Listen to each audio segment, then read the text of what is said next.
is the Big O Show. This is the Big O Show. This is the Big O Show.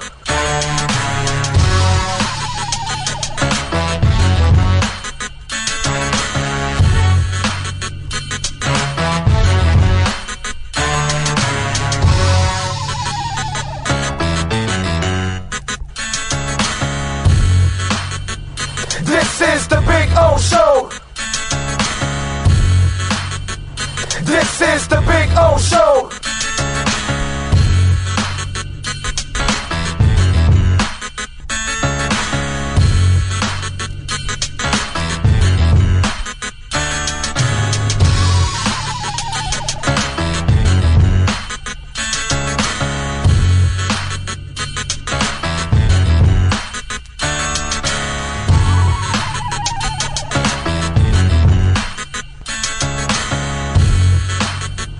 This is the Big O Show. This is the Big O Show. This is the Big O Show.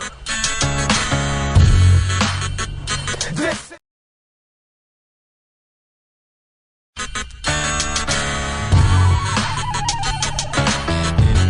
So here's the putting green. See? There you go.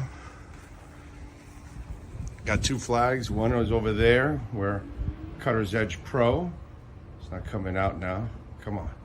Come on, wind. Give me a little wind. No, unfortunately. But there you go. And this one says Big O here. There you go. So there's my putting green.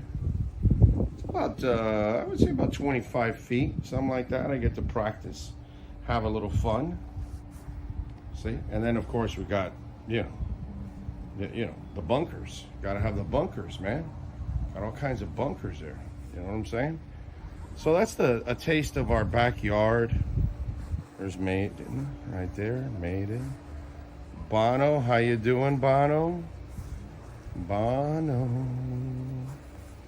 Bono. He's a Carolina dog, by the way. These dogs are amazing. Their temperaments are awesome. But there is the Sylvester Palm, which is just beautiful. All right, call my guys, Will and Mike at Cutter's Edge Pro. They will take care of you. Dogs are not included, okay? Can't include the dogs. Those are mine. But the exceptional work, oh, baby. Oh, baby. Yes. Make your home an oasis. CuttersEdgePro.com. Go to their Instagram page, by the way, so you can see a lot of the before and after work that they do. And it is exceptional, baby. This thing's been on here for about 9 months. No grass growing through it or anything like that. Right, Bono? Huh?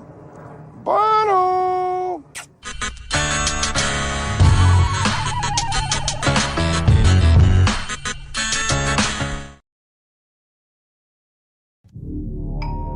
Oh, I think I know what this is. Houston, we have a package. Hello?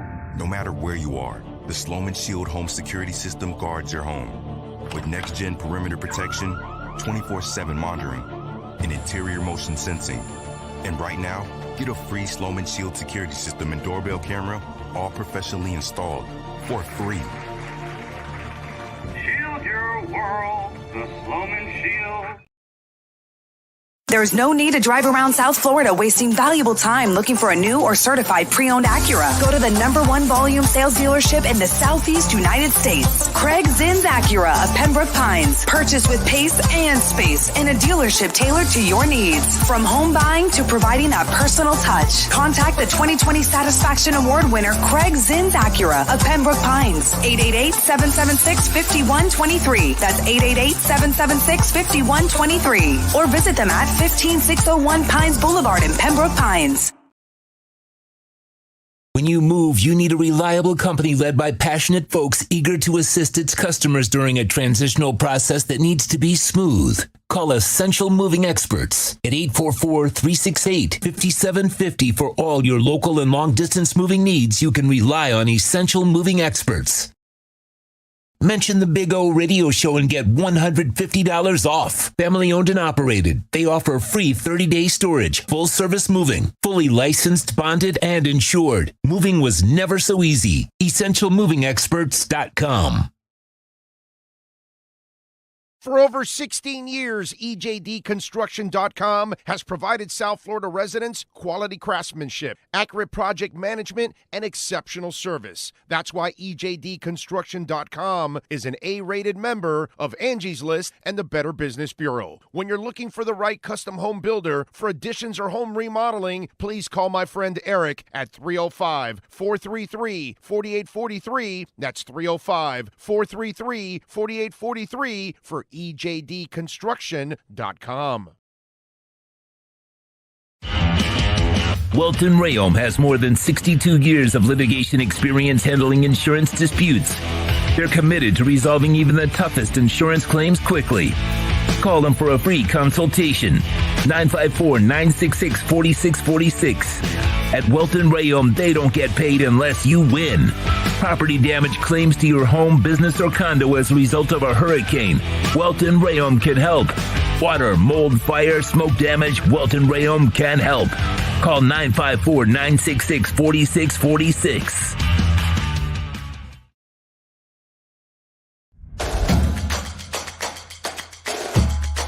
Welcome to Caneswear.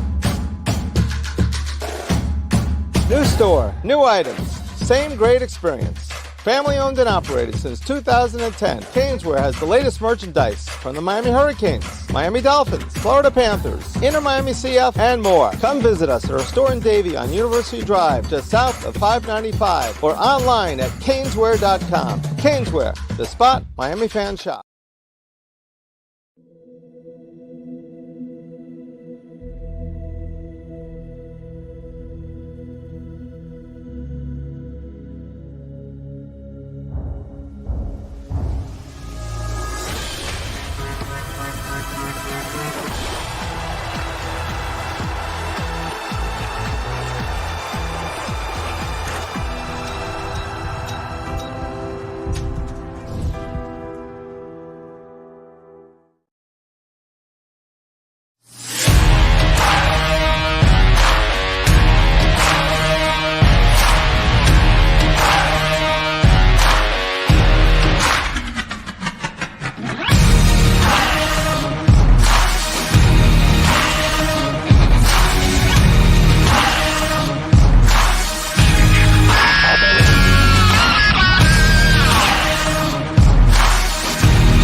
Statements or beliefs expressed on the following program by the host, guests, or callers are not necessarily the opinions of FantasyXS.com, Media Group Inc., ownership, management, sponsors, or website.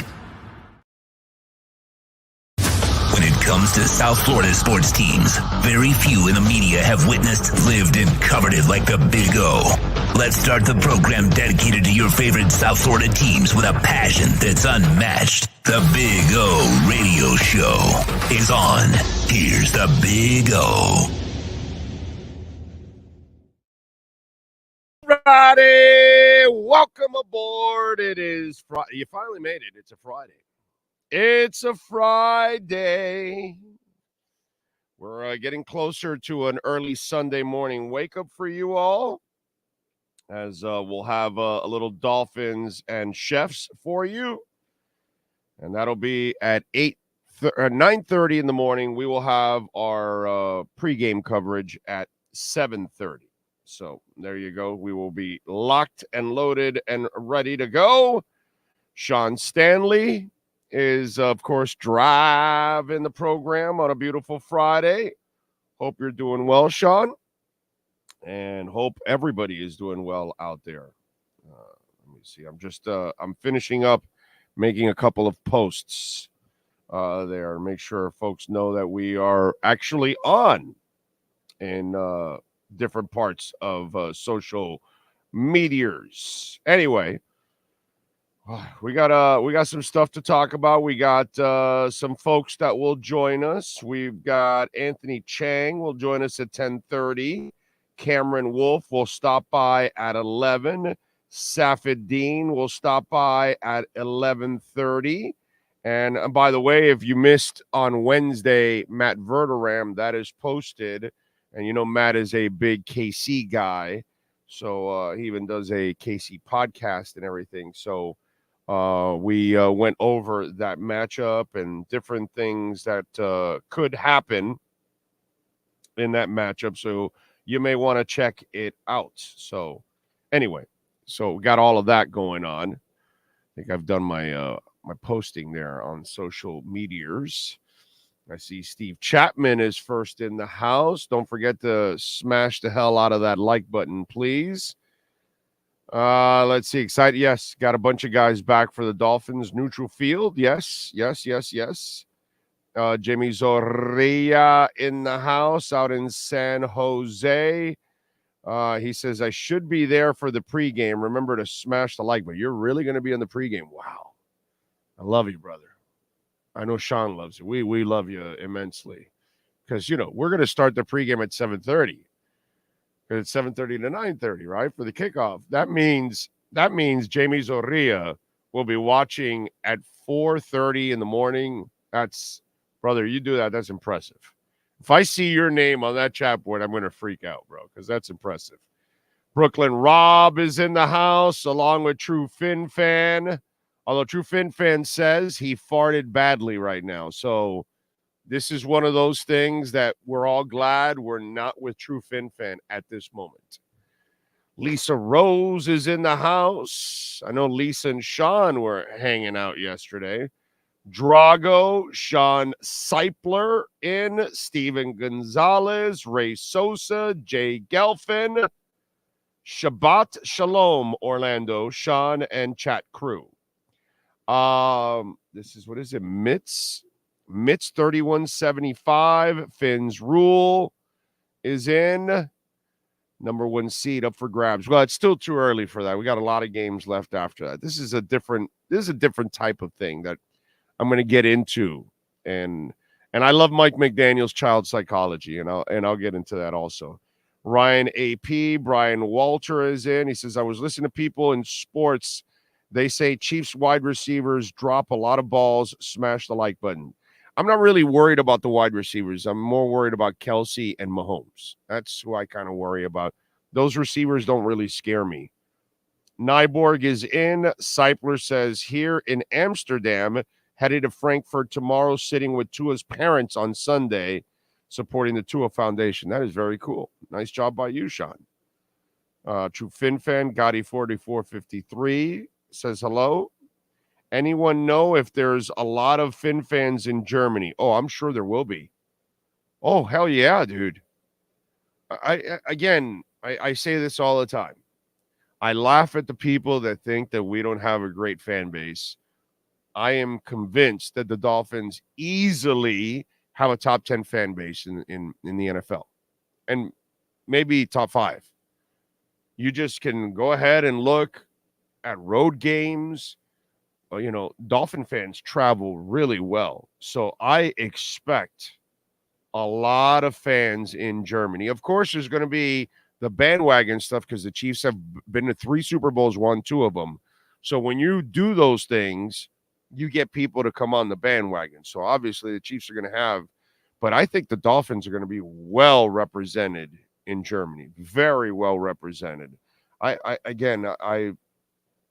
You know, if you don't live it like I do for the last 33 years that I've had the opportunity being in this business of communicating with Dolphin fans all over the world, you know, and ever since we added the internet and all that stuff, I've really been able to connect to fans around the world. You know what I mean? When I first started, it wasn't there yet, you know, and they couldn't communicate to us. They couldn't even connect to us.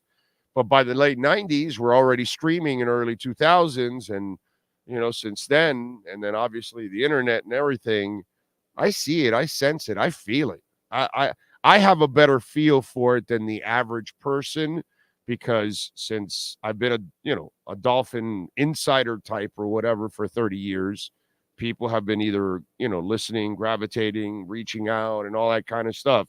And I tell people all the time, our freaking fan base is awesome. It is awesome, awesome, awesome. Just because our team hasn't been awesome, that doesn't mean that our fan base isn't awesome. And you look at the attendance the last 20 years for the kind of product that the Dolphins have put out, our fan base has actually shown up very well and very strong for a very poor product for a long, long time. So this is why I'm expecting all of this to kind of turn. And I'm going to laugh when people say, oh, well, oh, now they're on the bandwagon. Bullshit. We've had a lot of fans. Nobody's gotten off the bandwagon. We can get mad and complain and all that. Now, are we going to get new people joining us? Of course, we're going to get the new people joining us. But I know there's a lot of you that have been hardcore from the get-go, like I am. And, so I laugh at all that shit because I know you guys are super strong out there. George Albany says statement weekend starts today. Tiger Shark Tony says, Big O, my 50th B-Day is on Sunday. Need a victory for the best gift ever. And happy 50th birthday, Tiger Shark Tony. Thank you for your loyalty to the platform. Very nice. Appreciate you. And I hope you have the perfect birthday with a Dolphin win, my friend. Ray says nothing better than eating breakfast and drinking the morning coffee while football is on. Yeah, that's what they do in the West Coast every Sunday. We'll get to experience some of that. Let's see. Dolphin takeover at Louisiana restaurant in Frankfurt today and tomorrow. There you go. Sergio Romero says, "Hey, did you find a place to?" No, we did not. Unfortunately, we did not get the place for this week. So we'll be here in studio. So there you go. True Fin Fan says third most travel fan base in the NFL. Big O. I don't know where those stats come from, so I'm not sure. But if it's something legit, send it to me. Alex Palenzuela is in. One-Eyed Jack is in. Bernie Torres is in. I'll say top 5, Big O. I'm a service member, and I've been around the world, and I see Dolphin fans everywhere. Fins up. I'm hyped for the game. I think so, too, but, it sounds a little biased because obviously, I cover the Dolphins and root for the Dolphins and all that. Dolphin fans fly or tunnel it from jolly old England, which England is one of the biggest Dolphin fan areas. I agree because you can see Finn's UK Nation right here, baby. So, oh, man. So I appreciate all of you out there. Anthony Chang will join us at 10:30. And we'll talk to Cameron Wolf at 11 and Safid Deen at 11:30. Panthers last night beat the Red Wings. Let's give them a victory cigar since they came up with the 2-0 victory, improved to 5-3-1. Bob had 22 saves. Even the youngster, I really like this Anton Lundell kid, man. God, he's got a little something to his game, dude. He's got an edge that he brings to it. And I know he's young, but it just looks like he can grow into being a pretty damn special player for this team. But let's give them a victory cigar. Love it. 5150 Northwest 167th Street in Miami Gardens. Go check out the Perdomo Cigar Factory. And remember, we've got Perdomo lounges all over. There's a Perdomo lounge inside the Cigar Factory. You can actually visit. When you guys come to South Florida, or if you live in South Florida and you didn't know the Perdomo Cigar Factory is right here in South Florida, it is. Okay, it's at 5150 Northwest 167th Street. And they got a big, giant humidor there. They got a big old lounge there with like a 30-foot couch. You ever seen a 30-foot couch? I swear to you, it's like a 30-foot couch. It's a long-ass horseshoe couch. You got a giant TV screen. And it's a leather couch that has cup holders and everything, so you can enjoy your drink while you're smoking. They got a pool table. You might meet Nick Perdomo there. Ask him for a tour. Maybe they'll show you millions of cigars in the back. I mean, it's really impressive. And we've got cigar lounges across the country. Go to your nearest cigar store, lounge. Ask for it by name, Perdomo Cigars. And nice job by the Panthers yesterday with the 2-0 win. Football-wise, we have some news. Teron Armstead hasn't been like, but it looks like he's playing. Like, according to the coach, he'll play. He's out there. Rob Hunt is out. Connor Williams hasn't been official, but he's going to play. Braxton Berrios, who got on that list yesterday, looked better today. Looks like he's going to play. So you'll have Robert Jones and Cotton as your guards. Okay? Again, it's pretty impressive. If they can win this game, these are backup guards. And I just want you to keep taking notes here that your offensive line play has been way better this year, with or without injuries, okay? Which is a beautiful thing that you're able to get by in most games. I mean, you got a chance to go, 7-2, right? Or 6-2? What is it? 7-2 or 6-2 or 7-2? I forgot now. But either way, 7-2, right? You got a chance to go 7-2.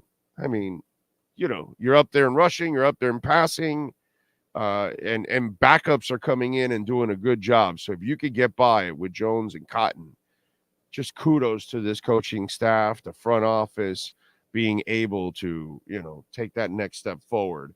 That is really cool. Now, I'd play the soundbite for you, but it's the same soundbite that he played a couple weeks ago with the Philadelphia Eagles. Well, if we win, we're going to win the Super Bowl. If we lose, we can't beat the good teams. Either one doesn't matter.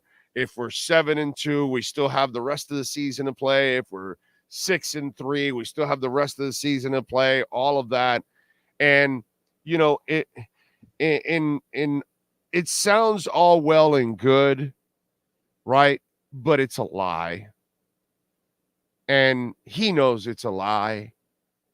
I would hope some of the media thinks it's, they know it's a lie. I would hope some of the fans, because I know it's not all the media, not all the fans, because they're not all bright, but it's a lie. This is a test. And this doesn't mean you're going to win the Super Bowl, but it's a test because I tell you it's a test because I've lived through this, just like older fans have lived through this. You can't feel good about the playoffs and going to a Super Bowl if you can't beat the elite teams in the regular season, and then all of a sudden you're going to start beating them. And please don't compare the Dolphins to the Chiefs or to the Eagles or whatever when they lose to a lesser team. That means nothing because they've been tested already over the last few years, and they've gone to the playoffs, and they've gone deep into the playoffs. Some to the Super Bowl, some have won the Super Bowl. The Dolphins barely even get into a playoff. And when they have the last 30 years, 98% of the time they lose in the first round. So in order for you to build the confidence that you need, that you belong with the elite, you got to beat the elite. That's how it went. That I keep repeating this part about being a Shula fan, and back in the Shula days, we didn't look at another great team coming in town like it was a freaking test. That's the difference. That's the part I never talked about. I always talk about they could beat the elite teams back in those days.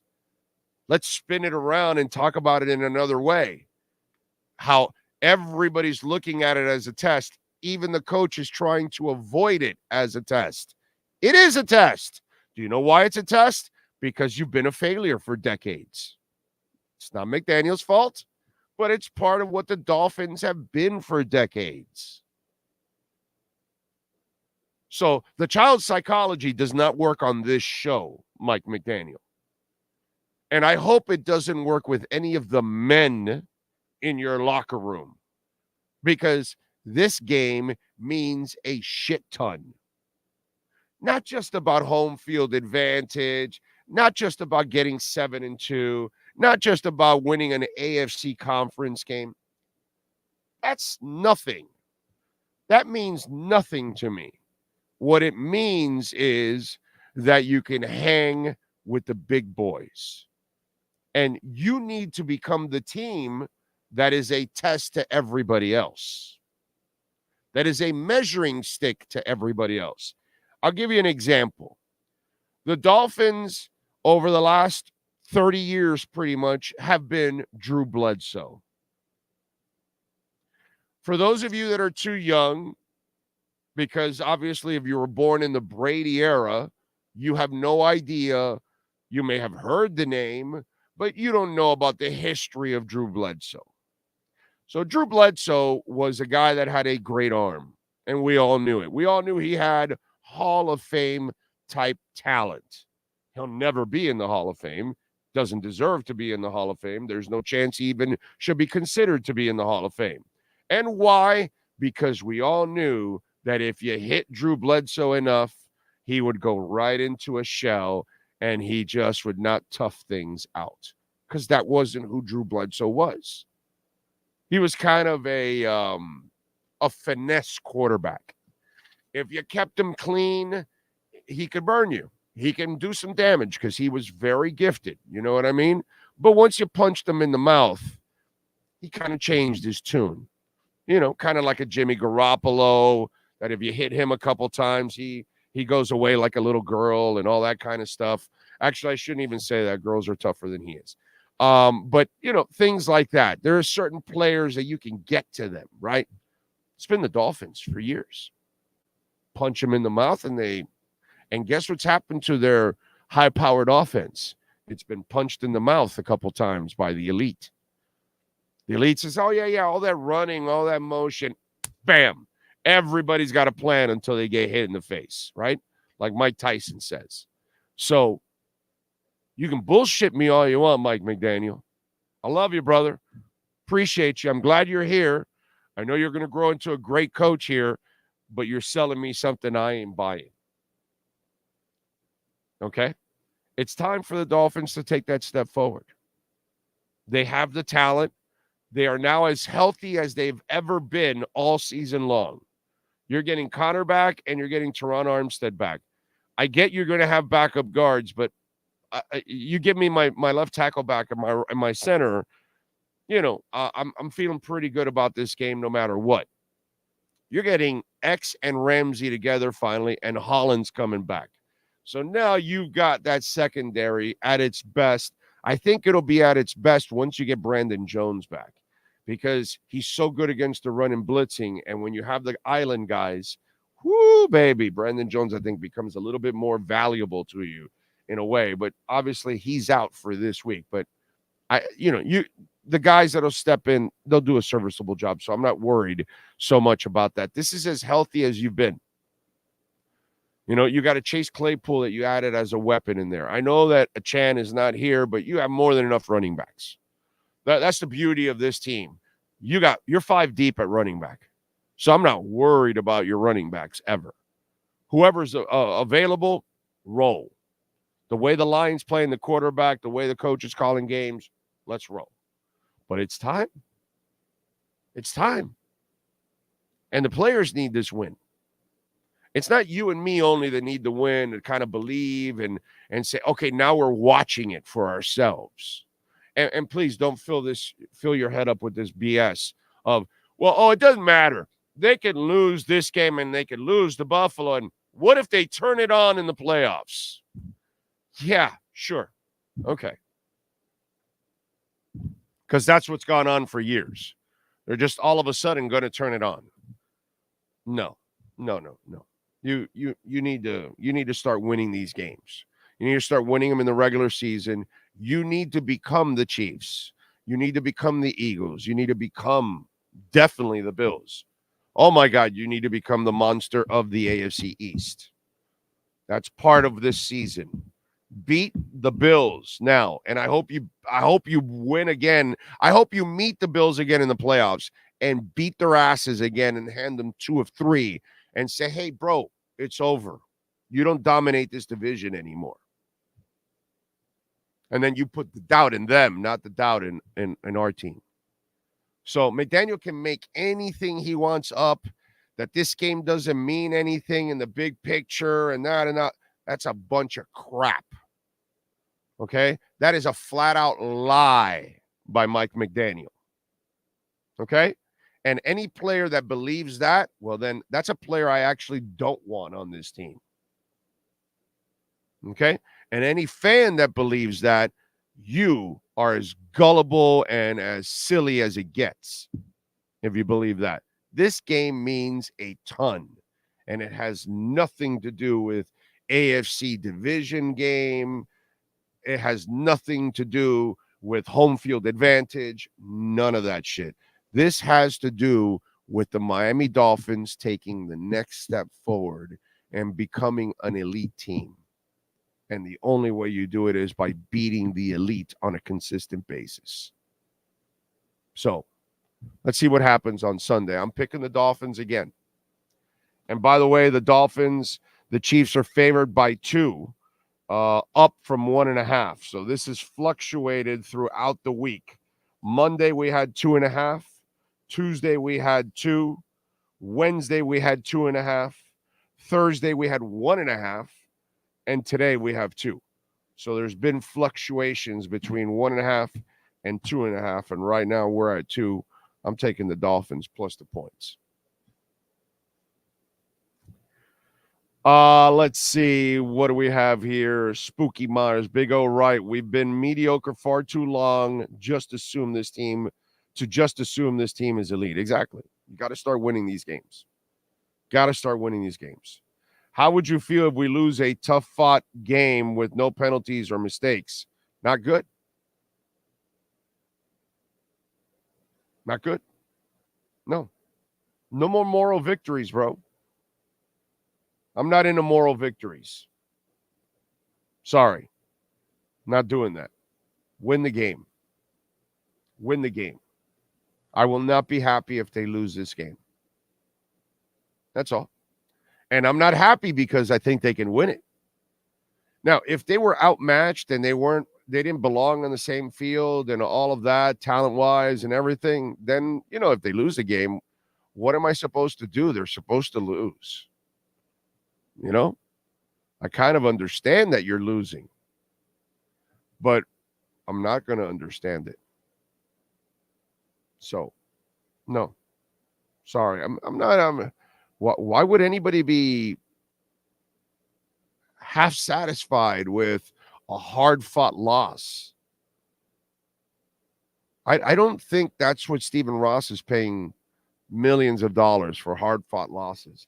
I don't think you're paying Mike McDaniel for a hard-fought loss. I don't think you want Tua to perform for a hard-fought loss. I don't think Jalen Phillips wants to rush all day for a hard-fought loss. I don't know why that would be acceptable anymore. You know what I mean? I get it when there's a mismatch. It's Ryan Tannehill against Pat Mahomes. Hard-fought loss. We'll take it. We'll take it, bro. What do you expect? We've got Tannehill. They've got Mahomes. We lost by 3 or 4 or 2 points. That's fantastic. No. We got Tua. We got Tyreek. We got Waddle. We got Chase Claypool. We got a bunch of guys. We got 2 of our star linemen back. You got your star cornerback. You got your star safety back. No. You got a stud defensive coordinator. Did Vic Fangio come over here to coach hard-fought losses? I don't think so. So we're done with that shit. This isn't about moral victories anymore. This isn't about a team that's scrambling to, maybe get just above 500 so we can sneak into the playoffs, because that's all we ever talked about as Dolphin fans. We never talked about a team that was going to make impacts in the playoffs and Super Bowl and all that kind of shit. Only the blind-ass fan talks about that the last 20, 30 years. Okay? Those are the fans that are uneducated. And we got plenty of those because they're just fanatical.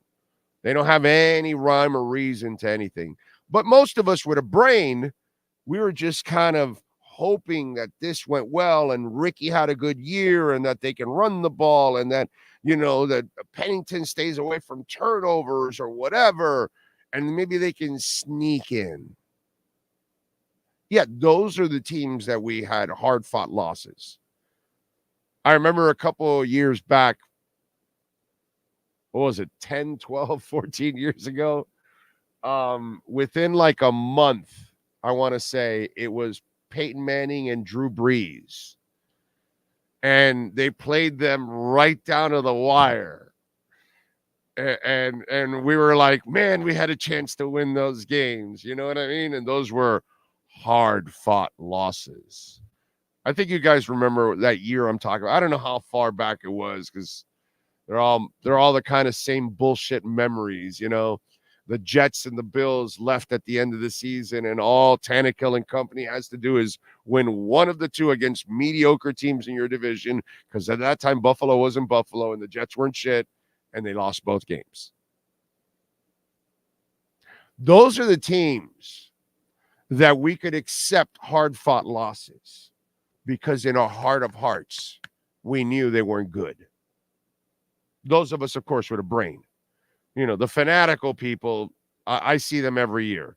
Hey, we're going to win 13 games and go to the Super Bowl. Sure we are, dude.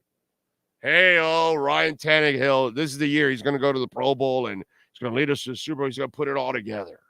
Sure, dude. So hard-fought losses is not something I want to be a part of as a Miami Dolphins fan anymore. Hard-fought losses are just going to piss me off now, just like they did in the Shula era. Okay?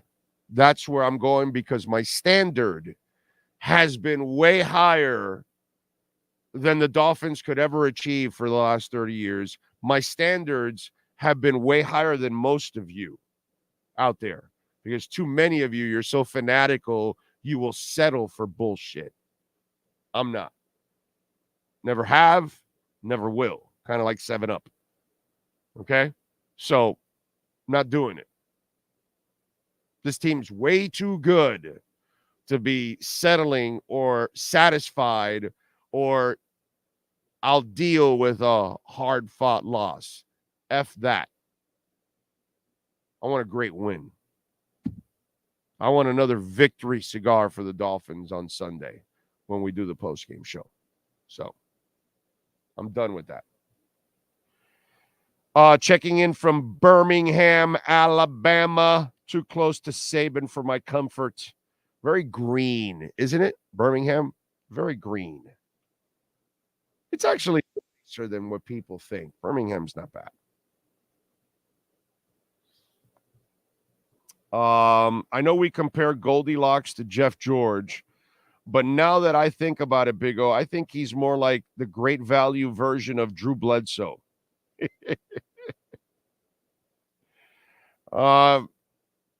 You could. I'm going to go with an athletic Jeff George because his arm reminds me of Jeff George's arm because he's got a great arm.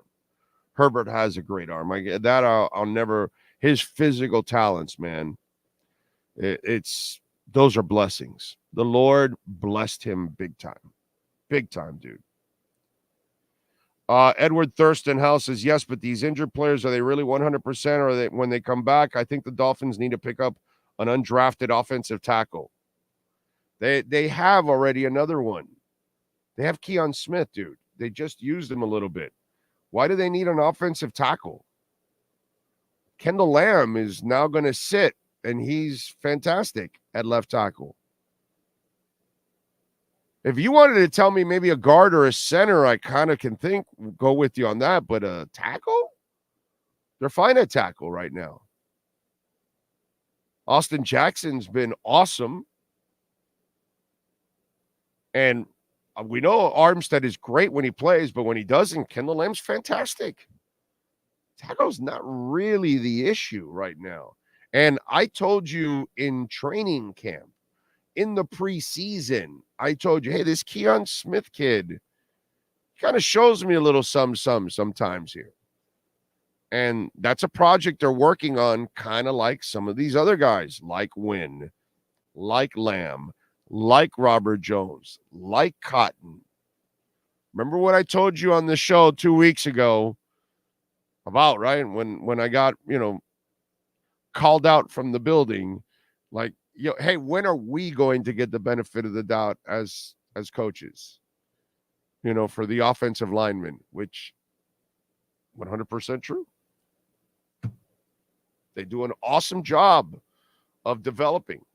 You know, the guy that's coming up now, Anthony Chang, covers a team that makes an effing living off of developing players, whether it's draft picks or street free agents or somebody else's free agent that they pick up. They make them better. They've done this forever. For the first time in Dolphin history, you actually have people that know how to develop an offensive line and offensive linemen. So I disagree with you on that one. Tackle's not really been a weakness for the Dolphins this year at all. In fact, it's been a strength of the Miami Dolphins, something we haven't been able to say in decades. All right, let's get into a little basketball. Let's switch gears. Anthony Chang and our BaptistHealth.net/ortho Miami Heat report. Heat fans, the fast break is on. It's our Baptist Health of South Florida Heat report with insider Anthony Chang. From orthopedics, sports medicine, cardiovascular, and even cancer. Get the world-class healthcare your family deserves at BaptistHealth.net. Here's Anthony Chang. Hey, folks, don't forget, if you have an injury, it's keeping you from doing what you love. Take charge of your health and get back into the game with the help of the all-pro staff at Baptist Health Orthopedic Care. All right. Anthony, good morning. How are you doing, my man? I'm doing good, Big O. I'm not in Milwaukee anymore. I have my café con leche. I'm a happy man now. Yeah. Yeah. All right. So, tell us about tonight's start of season basketball tournament. You're not excited? This is huge. No, I'm exhilarated. I'm just enthralled. I can't wait. I've got my popcorn ready. Okay.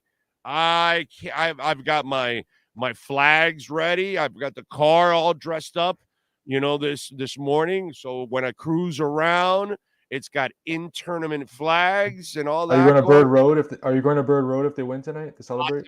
And everything if they beat the Wizards tonight and advance in the in-season tournament. Yeah. The only thing I'm looking forward to tonight is the damn floor. Right. That'll be interesting. I want to see how it looks, right? I want to see how it looks on TV, in person. Right. That's it. I don't know. I mean, it looks cool, but is it going to be like tough to watch for 48 minutes of basketball? We'll see. But it's tough to watch for 48 minutes of basketball. It kind of goes with the theme right now. 1-4. That's tough to watch, bro. Yeah, especially the brand of basketball they're playing. I mean, the in-season tournament, look, you ask players, some guys say the politically correct thing of like, yeah, it'll be interesting. I think eventually it'll be good. It's going to be good for the league. But apparently these guys just got a memo to the players, not the right. Okay. These guys just want to win game at this point, especially the Heat. They just want to win a game. It doesn't matter if it's the in-season tournament, out-of-season tournament, play-in tournament. It doesn't matter. They need to win games. So that's, I think, probably the last thing on their mind right now. But yeah, tonight is the start of. You can't lose this game. You can't. It's not that, again, 1-5 is still not the end of the world in an 82-game schedule. You can still come back from that. But the malaise that's just around. And by the way, you're not playing a good team again today. No, this is world beater either. And you gave up a lead again. Like the other night when the only victory you have, you barely hung on to a 19-point lead in the only victory you have. Again, hard to watch. Yeah, the Wizards are arguably the worst team in basketball right now. I think the second worst defense, below average offense, rebuilding. The Heat need to win tonight. I know it's early, but you fall to 1-5. Then with the Lakers, that's not going to be an easy game. It's a winnable game, but not an easy game to close the homestand. Then you go 9 of 10 on the road after that. Woo. This could get ugly really quick. They need to win tonight. They cannot afford to lose this game and dig the hole even deeper. And look, I know they've dug out. Last season they started 2-5. I think they've had slow starts, but I will say that I am concerned. There are very concerning signs with the way they're playing, with the way certain players look, the roster construction. I think there are – I'm not saying they're not going to make the playoffs. I think they will make the playoffs, but I think there are reasons to be concerned. I told Ira this yesterday. I'm not concerned yet. I'm just insulted. I'm just insulted that you don't give a shit about the regular season. I'm insulted that your best player just coasts through the regular season, and there's a reason why you were a lower seed, because your star takes off a quarter of the season and you're going to lose most of those games, when he is out, like you just did when he was out the other night. And so to me, because 1-4 doesn't put me in a panic mode yet. Sure. I think maybe 1-7, 1-8, maybe I start getting in a panic mode at that point now, because now you're really digging yourself in a monster hole. And now, I see, I'm not ready to say, oh, this team is just worse than last year's team, because Spoelstra hasn't really dug in yet, and there's 82 games. And I just said it before you came on. Who the fuck is better at developing players in a team than the Miami Heat and Eric Spoelstra? Definitely. Nobody. Yeah, right. Nobody comes close in this town to doing that. Only Larinaga comes close in this town to doing what the Heat does all the time, because he does it all the time, with his teams too. And he turns over his roster like crazy, and he's able to do it. I mean, he's magnificent, bro. And so that's what I'm saying. That's what I was trying to give credit to the Dolphins offensive line coaches. They actually can develop people nowadays. They actually can develop an offensive line and backups and all that. So that's why I'm not in the mood. I'm not ready to panic yet, because I know we have the best chef in the kitchen, there in our restaurant. But when you talk to them, do they bullshit you about actually caring about this? Do you actually think they care about this? I know the coaches, like I told Ira yesterday, I know Spoelstra and Riley care about this shit. Yeah. It's like,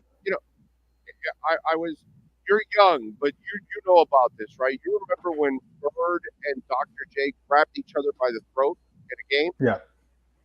That was a November game. Right. No, I know. November. Yeah. And they're going times are different these days. Yeah. Yeah. Okay, so 80s, 90s basketball meant something from beginning to end. So in November, December, and January, when you said it was Lakers Celtics, it was Pistons Celtics, it was whatever it was, Pistons Heat. I don't care what it was in the 80s or the 90s. It was going to be intense. And that, like, it was must-see TV back in those days. They have put regular season, basketball into, it's no longer must-see TV anymore. That's a shame, dude. It really is. I do think that the 1-4 start has caught the Heat's attention. Jimmy, who ever since he got here, his whole message after losses has been, well, it's a long season. We don't overreact. We don't panic. We'll be okay. We're going to win the championship. You know how Jimmy is. Last game, he was asked about the sense of urgency with his team and the balance between finding that sense of urgency, but also understanding there's still a long way to go. He said, we're in a right now situation. We need to win games right now. I think they understand that this is the worst 5-game start in Heat history since 2008, since Pat Riley's last year. Worst 5-game start in Spoelstra's career. It's very early, but that was the year that everybody got injured and everybody was on the IR, right? Right. Yeah. So that was a rough year for. I think that was the year they might have. Cold, you're on the IR. Hangnail, you're on the IR. That was the Beasley year? Is that the year they got Beasley after that? Yeah, exactly. Yeah. That year they put anybody and everybody possible on the IR. Yeah. It didn't matter what they. It doesn't matter. Yeah, I think they understand that the schedule is not easy coming up. They have some winnable games, but again, 9 of 10 on the road after this homestand. They need to win these next 2 home games. They really do. And I know they made it to the finals last year, and everyone will turn back to that and what they did in the playoffs. But over a large sample size last season, we know that their offense was not good. It was one of the worst in the NBA.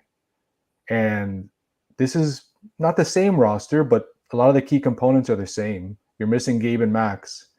but a lot of the key components are the same. They don't have the personnel for an above average offense. The best they could probably hope for is just having an average offense. Right now, I think they're third or fourth worst in offense.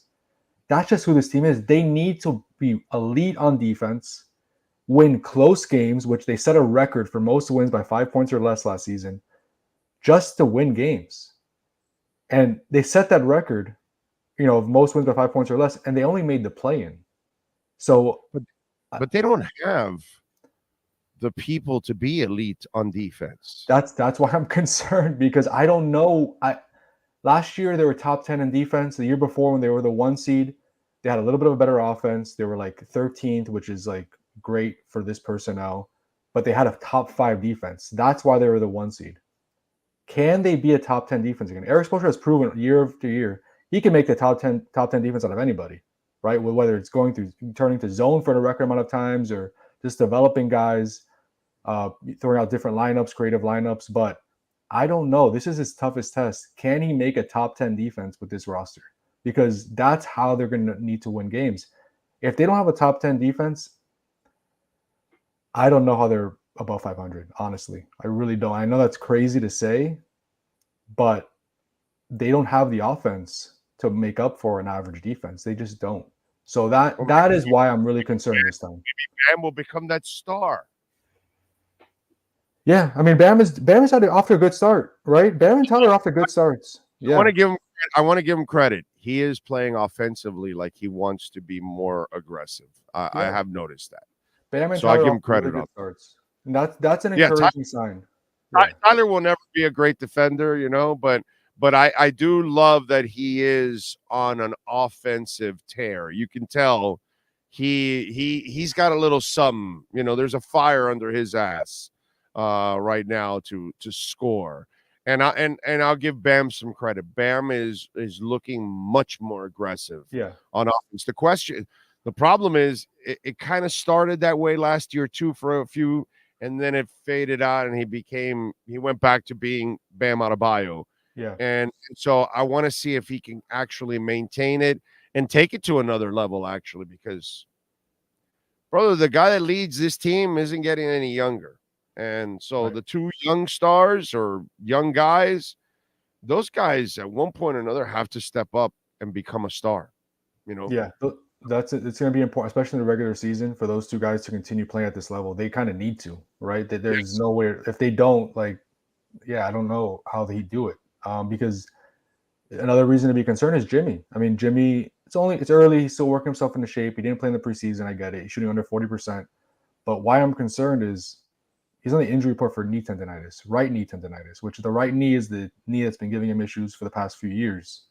Yeah. And Jimmy hasn't exactly looked like himself early on, whether it's because of the knee or because he's not in regular season shape yet or whatever. I don't know. But the fact that he's on the injury report now for the right knee issue, that's concerning this early in the year. I mean, the season just started. We're in week 2. So again, I'm not panicking, but I do think there are reasons to be concerned, and I'm really interested to see how Eric Spoelstra makes adjustments to maximize this roster. And yes, Caleb Martin's return will help. Haywood Highsmith's return last game, that you already saw the benefits of that. He's going to play more minutes, I'm sure, moving forward. But yeah, I think Eric, a lot is on Eric Spoelstra's shoulders right now to figure this out. What's up with Caleb Martin? He has lingering knee pain. In the offseason, he tweaked his knee. They're calling it knee tendinosis. Kind of lingered into training camp, was limited in training camp. Obviously didn't play most of the preseason. Caleb Martin does not like to miss games. He always wants to play. So he played in the opener. He obviously did not look like himself. He didn't feel like himself. I spoke with him. He's like, yeah, every time I ran, I did not feel like myself. I think he needed to see that to know that he hasn't played since, right? I think you need to see that he wasn't himself to prove okay, I need to rest this. I need to sit out and get this right. And that's what's going on. An MRI was taken, nothing serious found. It was clean. Seems to be a minor issue, but the goal right now is to get him back to being Caleb Martin, because in the opener, he was far from it. Wizards are allowing 120 points a game or something. Bad. Yeah. if the Heat's offense doesn't look good tonight, I don't know what to say. This should be a get right game for the Heat, where maybe you turn around the vibes a little bit, you get back on track against a bad team. Yeah, if they lose this one, again, it's only game 6, but that would sound the alarms probably. By the way, just so you'll know, they've scored 143, 126, and 130 on this team. The one game they won was 113, 106. But outside of that, that's a lot of points. So if Miami stinks it up against this team, then that's some scary stuff. They're favored by 9. 9.5, right? Yeah, I saw that. Yeah. I am not ever comfortable with. No. I mean, we made a lot of money last year going against the Heat in the regular season by giving a lot of points, and then we made a lot of money the other way by constantly taking the points because they constantly kept obviously surprising teams or keeping it close, and they were great at they're great as the underdog, and then they suck as the heavy favorite. But today they're playing a team that ultimately sucks. You lay the 9 or not? I'm not. I mean, if there's any game that I would do it's probably this one, right? Because it's the Wizards. But I wouldn't, only because this Heat team, they don't have many blowout wins. How many double-digit wins did they have last year? There weren't many. So I put my money on them not getting a double-digit win. I think they win tonight, but I'm not sure if they cover. I like you know what the play I like is the over 226.5, because the Heat defense sucks. So they'll allow Washington to score over 100 points, and the Heat offense should be able to score 115, 120 points. They should. I agree. Yeah, and there'll be more possessions than usual because the Heat play slow, but Washington I think they play at the fastest pace in the NBA right now. So it's kind of going to be probably an up and down game. So the Heat, they could score a lot of points tonight. It could be a night where the Heat score 120 something against a bad defense and against a team that plays really fast. Yeah, I'm going to go with the over in this one instead, because the 9 points has me. I happily take the 9 points and take the dog against the Heat every time and pretty much win. But in this case, I think I'm going to go with the over 226. Yeah, that's a good play. I think that's a good play. I think that might be the play. How about that? This is the kind of shit you and I could not ask you and talk about 5-10 years ago. I know. Times have changed. The Herald would be freaking out. Like, what are you doing? And then the NBA, and then you'll hear from the Heat. What are you guys talking about gambling and all that? This is for entertainment purposes only, though. I'm just giving you, it's always for entertainment purposes. That's kind of the idea. We are facilitators of entertainment here. That's what it is. All right, follow him on Twitter at Anthony_Chang. What do you got going on in the Herald, folks? Tell them. Yeah, this morning I posted a story with Eric Reed speaking about Dr. Jack. They unveiled the Dr. Jack Memorial Media Center at the Kasaya Center, which is where all the TV and radio broadcasters will broadcast games now. Really cool big pictures of Jack with Eric Reed, with the famous picture of Dr. Jack and Spo when Spo was a kid, when Spo was going to a youth camp in Portland and Dr. Jack was leaving that camp. The different catchphrases of Dr. Jack and different panels on the media center. Leonard, Steffa, all that stuff. Thunder Dan, like all that good stuff. Those good Heat memories. But I never got to meet him, no. But I grew up listening. I mean, my first memory of the Heat growing up in Miami was listening to Eric Reed and Dr. Jack call games. So I remember all those calls. Like, they stick with me. So it was cool to talk to Eric about that, kind of relive some of those memories and just what he meant to Eric. It was a really special relationship. So catch that. Give you a little Jack story that will freak you out. Okay. Jack Ramsey was one of the nicest human beings you will ever meet. Just want you to know that. I know that you'll hear that from Heat people and all that. It is effing true, bro. Okay. Just a golden human being. All right. Just set the scene for you. And one of the things I used to string for ESPN back in the day, 20 years ago, 30 years ago. Yes, I'm old, folks.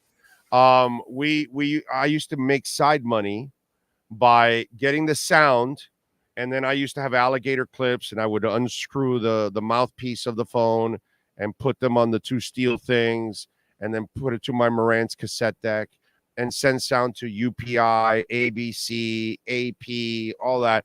And I used to get paid $20, $30, $50 a game by each of them for something, whatever I was doing. Sometimes it would be reports that I would be sending in. One of the things I was hired to do also was for ESPN, I was to be Jack Ramsey's producer. Wow. So that he had a main producer at ESPN, and then that producer would then work with me, and I would then follow Jack around to go do interviews pregame, and then I would then send the audio to them, and then when they would do their pregame, then they would play the audio from over there because I sent them the audio. You get it? So, hey, we're going to the Bulls locker room. We're going to talk to Scottie Pippen. We're going to talk to Michael Jordan. We're going to talk to Karl Malone. We're going to talk to, brother, you name it. Right. Yeah. That's cool. I didn't know that. Wow.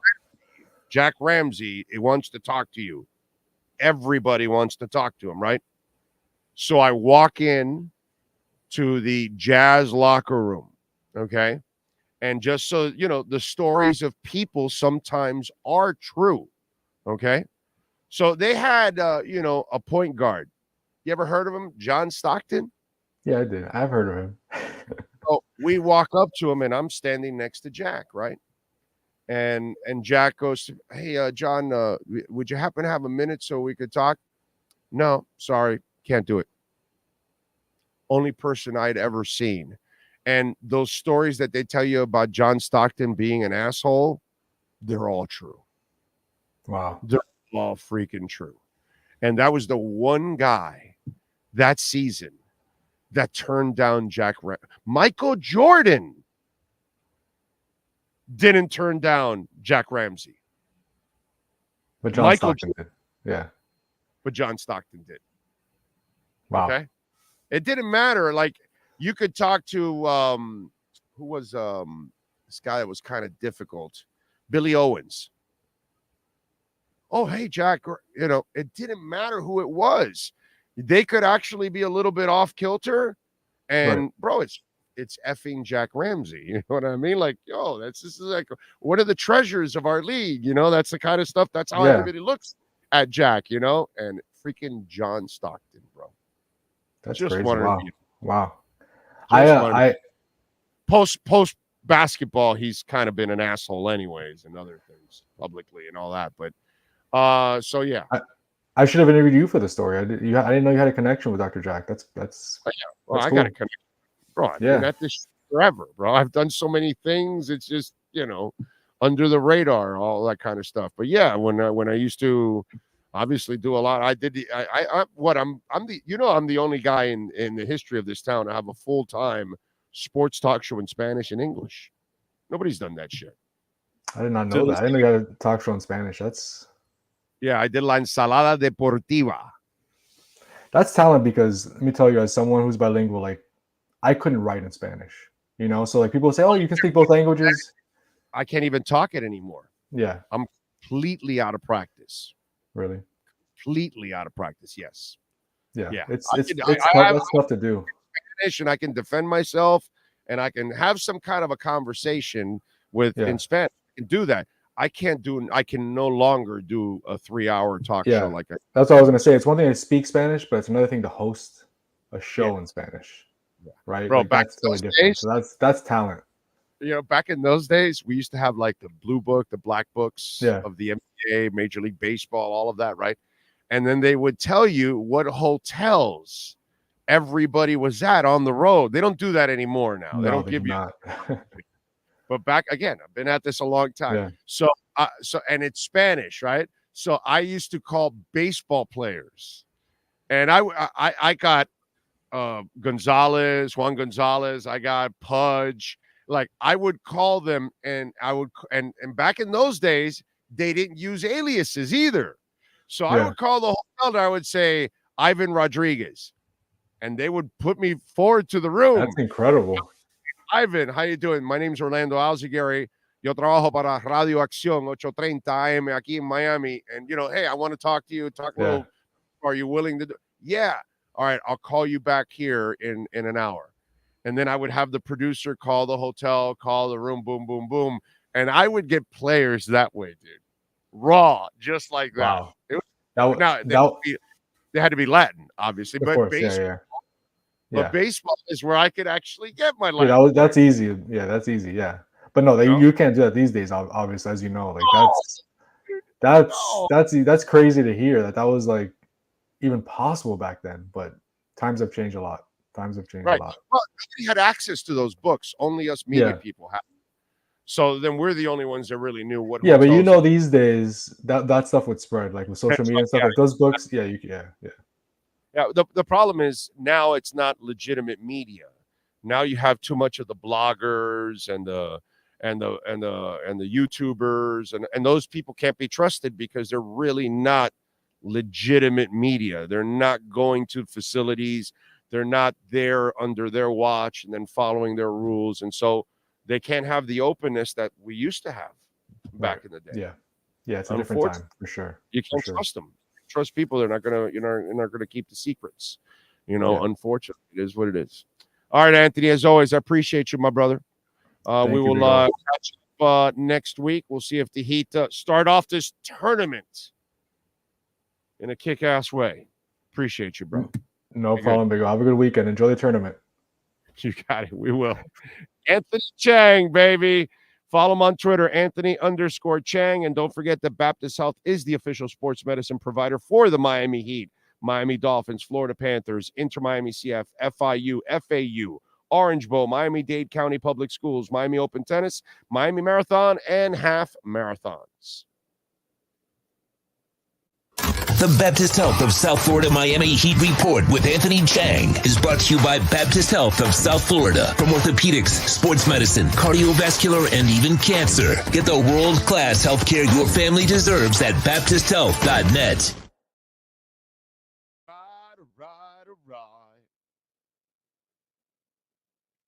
It's amazing, by the way. I told you guys that Tannehill story yesterday, and I said this one too.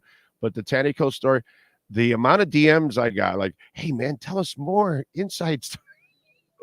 But I can't. I have to remember them. I have to, they have to remind me and pop into like that's John Stockton story. They have to they have to pop in. There's a lot of stuff in there. It's just, it has to come out, and so things have to trigger it, in other words. But yeah, that guy was first class asshole. I lost all respect for him that day.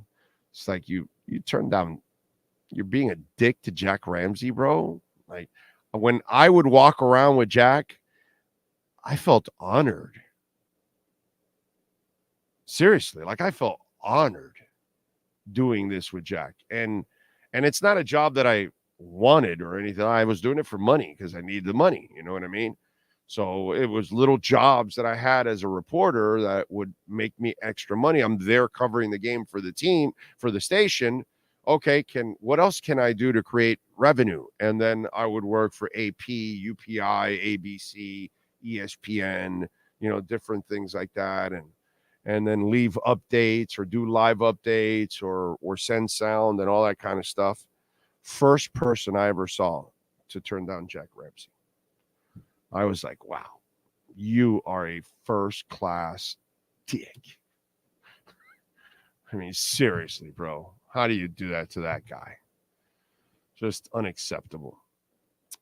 Spooky says, I don't think the Heat can afford Jimmy taking a back seat throughout the whole season, though. He won't be able to be playoff Jimmy.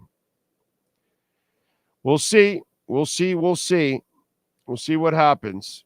At one point or another, he's going to get old with a quickness. Maybe it's not this season. I hope not, but it's going to happen. Let's see. Brooklyn Rob, money may make the world go round, but crypto makes the world go forward. That's right. You are correct, sir. Oh, if the Heat start with something like 5-15, would you consider blowing it up? Consider trading Jimmy? Listen, first of all, Ira brought up an interesting thing about trading Jimmy to the Sixers because it kind of works.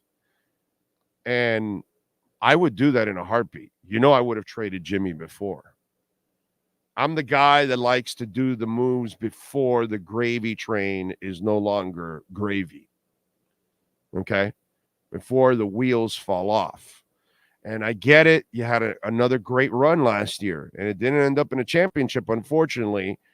But I wouldn't have given him this extension that he's currently on. Let's be honest. Last year would have been his last year with me. I think his extension is these 3 years, this year and 2 more, if I'm correct. I think that's how it went.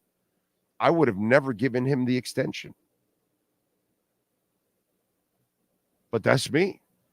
Now, and when they traded for Jimmy, and I stood by it, and it has rung true from the beginning. I said, if you don't acquire another star, you will not do anything. You will not win the championship. And they weren't able ever to acquire a star. The Heat either couldn't do it or Jimmy couldn't recruit it. And I was sold by everybody in the media and Jimmy will be able to recruit his own star. Well, he hasn't been able to. What did he recruit? Kyle Lowry, which I knew that was a terrible signing from the get-go. So I'm the wrong guy to ask. I would have gotten off the Jimmy gravy train last year. I would have never given him the extension that he has right now. That's why when Ira talks to me about another extension, are you out of your mind?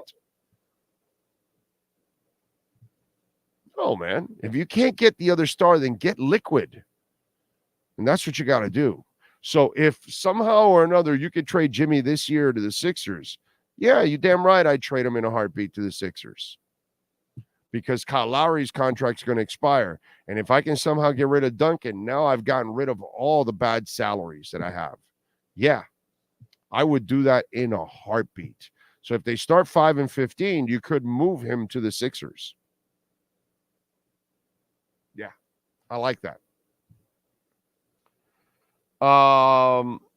Let's see. Dr. Jack was a legend. Yes, sir, Chase. Spooky says, shit, I missed the Tannehill story. Well, you could go back and watch the show yesterday. It's all there. It's not like it's in the back end of the show. I don't know where it was. Would you say the last half hour of the show was the Tannehill story, Sean, from yesterday? About? Oh, he has notes. He's looking at notes. This son of a bitch is always prepared. Always. Yes? What's up, stud? Can't hear you. I forgot to bring me on. Right before we went into the entertainment birthdays, it was right around there. Right near the end of the show, hour 3. Towards the end and the entertainment birthdays, if you see it there, we're right before it. And you'll get the Tannehill story. It's a really good story, by the way. Really good story. Jim Gleason, thank you. Very nice for the, what's it called? The compliment. I doubt I'm the best in the biz, but I appreciate it. Thank you, sir. Trade Jimmy while his stock is high, please. I fully believe the Heat's window closes this year. Not getting Dame crushes our chances this season. I do not discount Spo, but we just do not have enough, and Jimmy's getting old. Facts are facts. Can't argue with a damn thing Carlos just wrote. Will the Chiefs be able to stop Ludrick Speed? You mean Tyreek Hill's speed? Most people can't. But they might bracket him. We'll see. What was the trade with the Sixers? I forgot what he mentioned, but they have with picks and players to move, and you can give them Jimmy, and you end up with future. So, yeah, it's possible. And again, you could go listen to the Ira interview yesterday. I'm confused. NFL Network was on location this morning in Germany. I believe it was Kimmy Czech who talked about how weather may impact the game despite the rain. Yeah, it has a retractable roof. So they got to stop with the rain stuff. They're going to put the roof on if it rains. So that's neither here nor there. All right, let's do it. Let's quick break here. Hour number 2 starts. We will unleash the Wolf Pack with the one and only Cameron Wolf. Welcome to Caneswear. New store, new items, same great experience. Family owned and operated since 2010, Caneswear has the latest merchandise from the Miami Hurricanes, Miami Dolphins, Florida Panthers, Inter Miami CF, and more. Come visit us at our store in Davie on University Drive, just south of 595, or online at caneswear.com. Caneswear, the spot Miami fans shop. Oh, great. You have a doorbell camera. Now you have a front row seat to your house getting robbed. They're breaking into my house! Ooh, there goes the TV. I'm sure it'll turn up at the pawn shop. No, not the TV! Just because you can see them, that doesn't mean you can stop them. With Slogans, you get 24-hour monitoring, a free home security system, and professional installation. Plus, free doorbell camera, one that'll actually work for you. Get out of my house! Get out of the house! Call 1-800-ALARM-ME. The viewpoint, statements, or beliefs expressed on the following program by the host, guests, or callers are not necessarily the opinions of FantasyXS.com, Media Group Inc. ownership, management, sponsors, or website. We unleash the Wolf Pack as we get the latest in the NFL and the Miami Dolphins with our KSDT CPA Pro Football Report with NFL Network insider Cameron Wolf. KSDT is one of South Florida's largest and one of the country's fastest growing accounting firms. KSDT CPA is a full-service firm that also excels in crypto. Visit them at ksdtcpa.com or call 305-670-3370. Here's NFL insider Cameron Wolf. All right. How you feeling, baby? You feeling good? I'm good, how you feeling? Excellent. Looking forward to this game. Let's see if they get it done. First of all, let's get through some myths because some of them are being created and they're not true, and then all that stuff. First of all, the NFL, that stadium has a roof. They're not going to go all the way to Germany and then end up in a monsoon and it ruins the only game that they have there, right? So if it rains, I would imagine they're going to cover the field, right? The pitch. It's a retractable roof for the stadium. I don't know the plans. I do know the original plan was for it to be open. I don't know what it requires for the weather. But yeah, your assumption is my assumption. I don't know for sure. One thing I would say, and I've heard this in the past, because the stadium is built for soccer, there are certain rules that the European folks have for NFL folks. Like, for example, in the London games, I was told they were not allowed to use their grass field to play on or practice on when they practice, I think, the second game, because they just were not allowed. So they had to play on turf. This one is a hybrid field from what I understand, mostly grass, a little bit of turf. And so the conditioning should be better. But yeah, my assumption is the same as yours. If there is rain or significant weather, then it would make sense to close the roof. Yeah. Dude, you know how many people are spending a crap ton of money. That game's sold out in 2 minutes. Right. You got a lot of corporate people tied to that game. They're not going to want them wet. They're going to want them to enjoy themselves. So they will put the roof on. It will not be, the elements won't be a factor. So I wouldn't worry about that. And then here's number two. And, I love Mike McDaniel, right? But, child psychology works with children. It doesn't really work with adults. At least it's not supposed to, okay? It might work with Trump's sons. Those guys aren't very smart. Child psychology might work with them. But in general, when Mike McDaniel's standing up in the podium saying, well, if we win the game, we're going to the Super Bowl. And if we lose, we can't beat good teams. None of it matters. We still have a whole half season. No, it all matters, Mike. Okay. I hope your players aren't believing any of that. Okay. And I hope fans aren't believing any of that crap either. This game matters. It's not just about standings. It's not about a conference game. It's not about any of that. It's about personally for yourself. You need to start beating these kind of teams because that's the only way it sets it up for you to win in the playoffs. Because, dude, I've been following this team for half a century. Yeah. I remember with Shula, we didn't have, back then, none of those kind of games were called a test. Right. You know what? The Dolphins were the test. They were the standard, along with whatever was the elite in those moments, Pittsburgh, Washington, whatever, around the league back then, San Francisco, whatever. And Miami hasn't been in that territory with Kansas City, with Philadelphia, with Buffalo, with San Francisco. All these kind of teams that they are the elite. Back then, you didn't look at those games that way. You looked at them like Miami was going to beat you, period. It didn't matter what opponent it was. And so to me, I love how he plays the child psychology stuff, but I would hope, and you're in the locker rooms, I would hope that the players aren't buying that and saying, no, we got to start winning these kind of games. So the players, I would say, I think what Mike McDaniel is doing, I think it's less child psychology and more the reality of we're in a social media environment. And I think that he's embracing the reality that his players are going to be watching NFL Network, ESPN, Fox Sports this week and seeing that narrative before and after. And so you're preparing them for this is what they're going to say about you. Not that you should believe it, but this is what you should say about you. And the reality is he doesn't want them to go too high or too low. What traditionally happens for players is they are going to treat this like this is their Super Bowl. They're playing the Kansas City Chiefs on national TV, NFL Network, 9:30, and they have been told all season they only beat up on cupcakes. And so they have something to prove, and Tyreek Hill's return to his former team.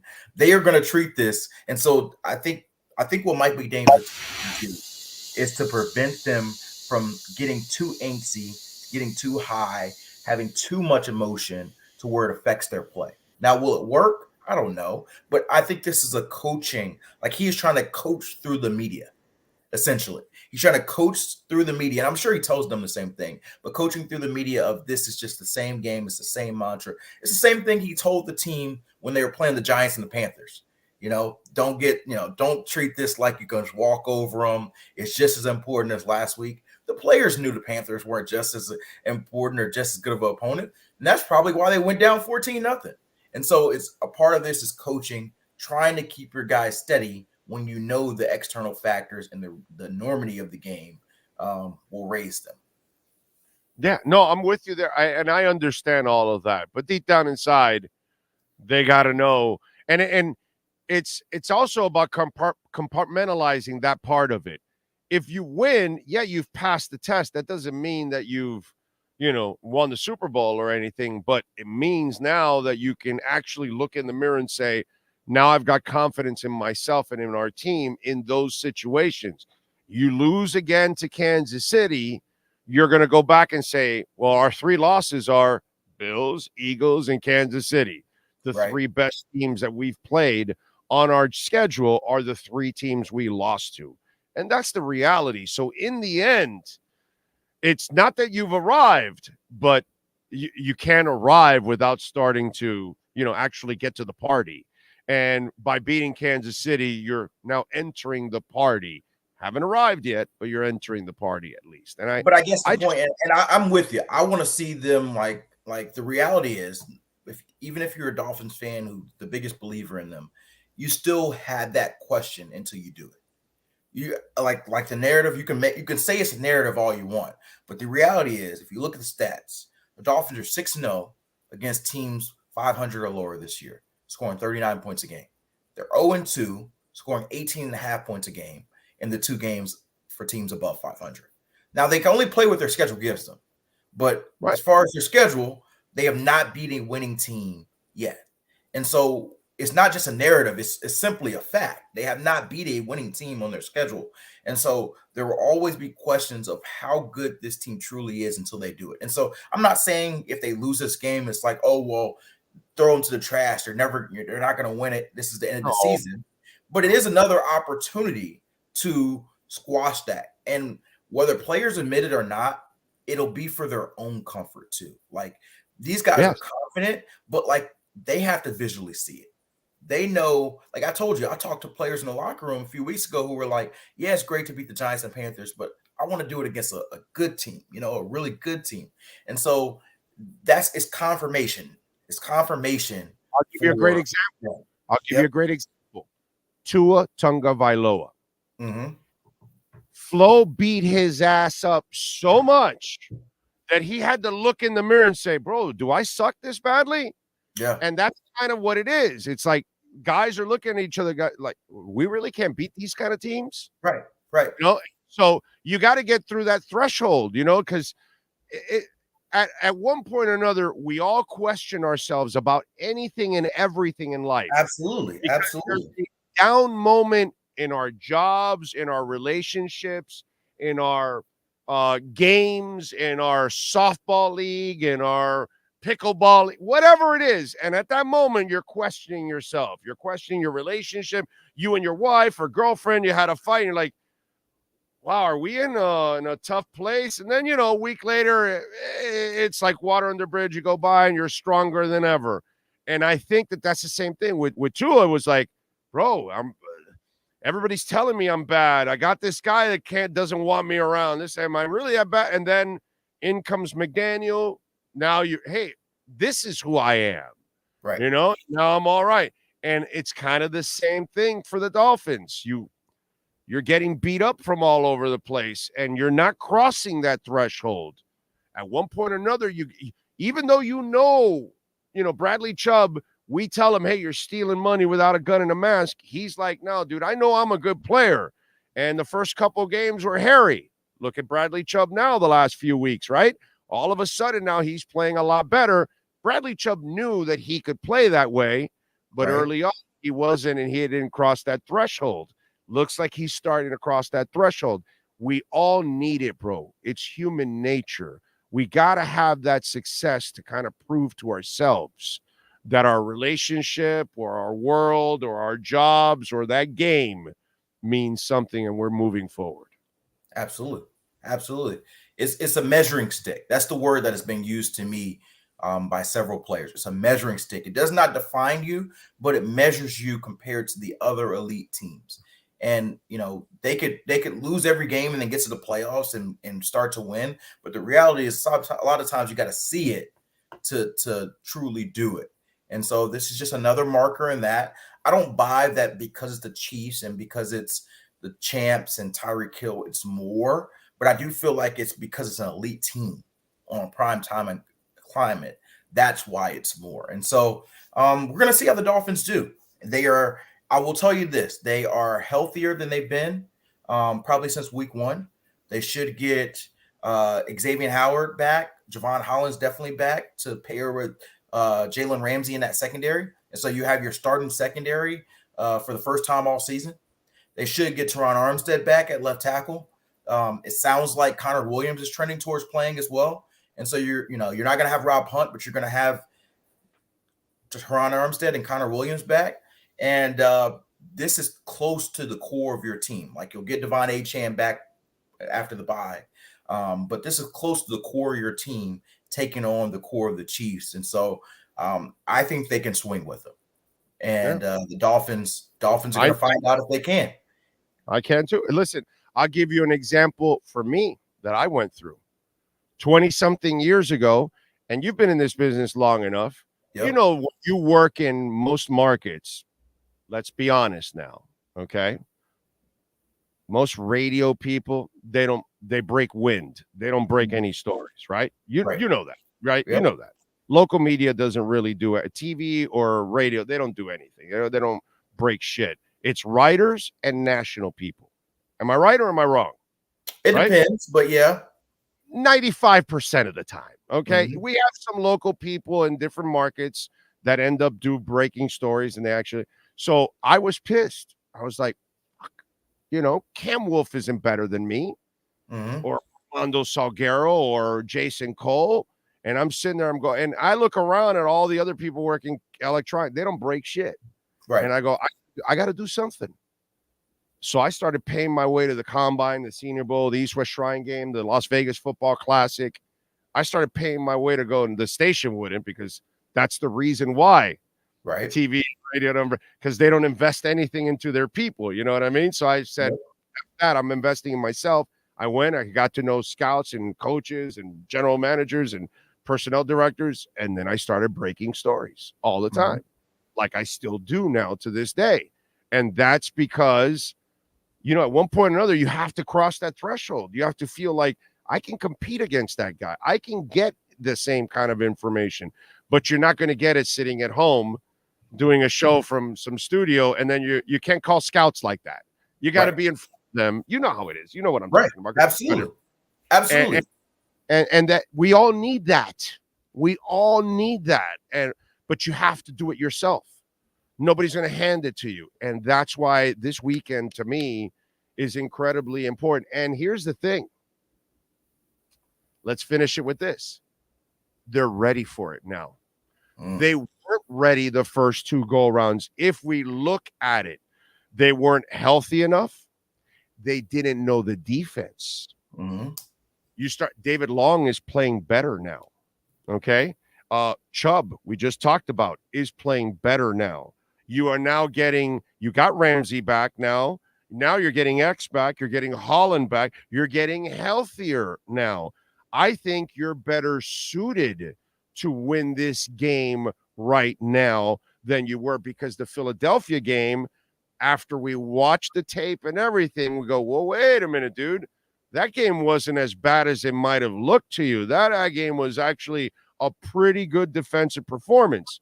But we didn't want to take the Giants and we didn't want to take the Carolina game serious because it's the Giants in Carolina. But if you're honest with yourself, the defense started to improve there also without the slow starts. Right. And then you've got your performance against, the Patriots. I think they're now better suited than they have been the entire year to win this kind of game before the Philly and the Buffalo game. Do you agree or disagree? I definitely think they're in better position. First of all, they're not on the road. That question will still have to wait towards another time. And so that should help their pre-snap communications. I think the fact that their secondary is healthy is such a huge key, because whether X or whether Ramsey, this is a Chiefs team that if you can play good secondary ball like the Broncos did last week, then you got a chance of slowing them down. And then I do believe that mentality-wise, they understand the responsibility they have ahead of them, and they might have been a little shell-shocked at the moment in Buffalo or shell-shocked at the moment in Philadelphia. I think they'll be ready. Just kind of hearing from where they are. The biggest thing that would shock me on Sunday is if they were just completely exposed. That would shock me. Like, it would just be a shock. Given, like, I could lose. I could certainly see them losing. I could certainly see them winning. But it would shock me completely if they were essentially caught with their pants down just from what I've seen and where they are. I think they're beyond that stage of where they were in Buffalo, where they were completely outclassed. But we will see Sunday, NFL Network. What's the prediction?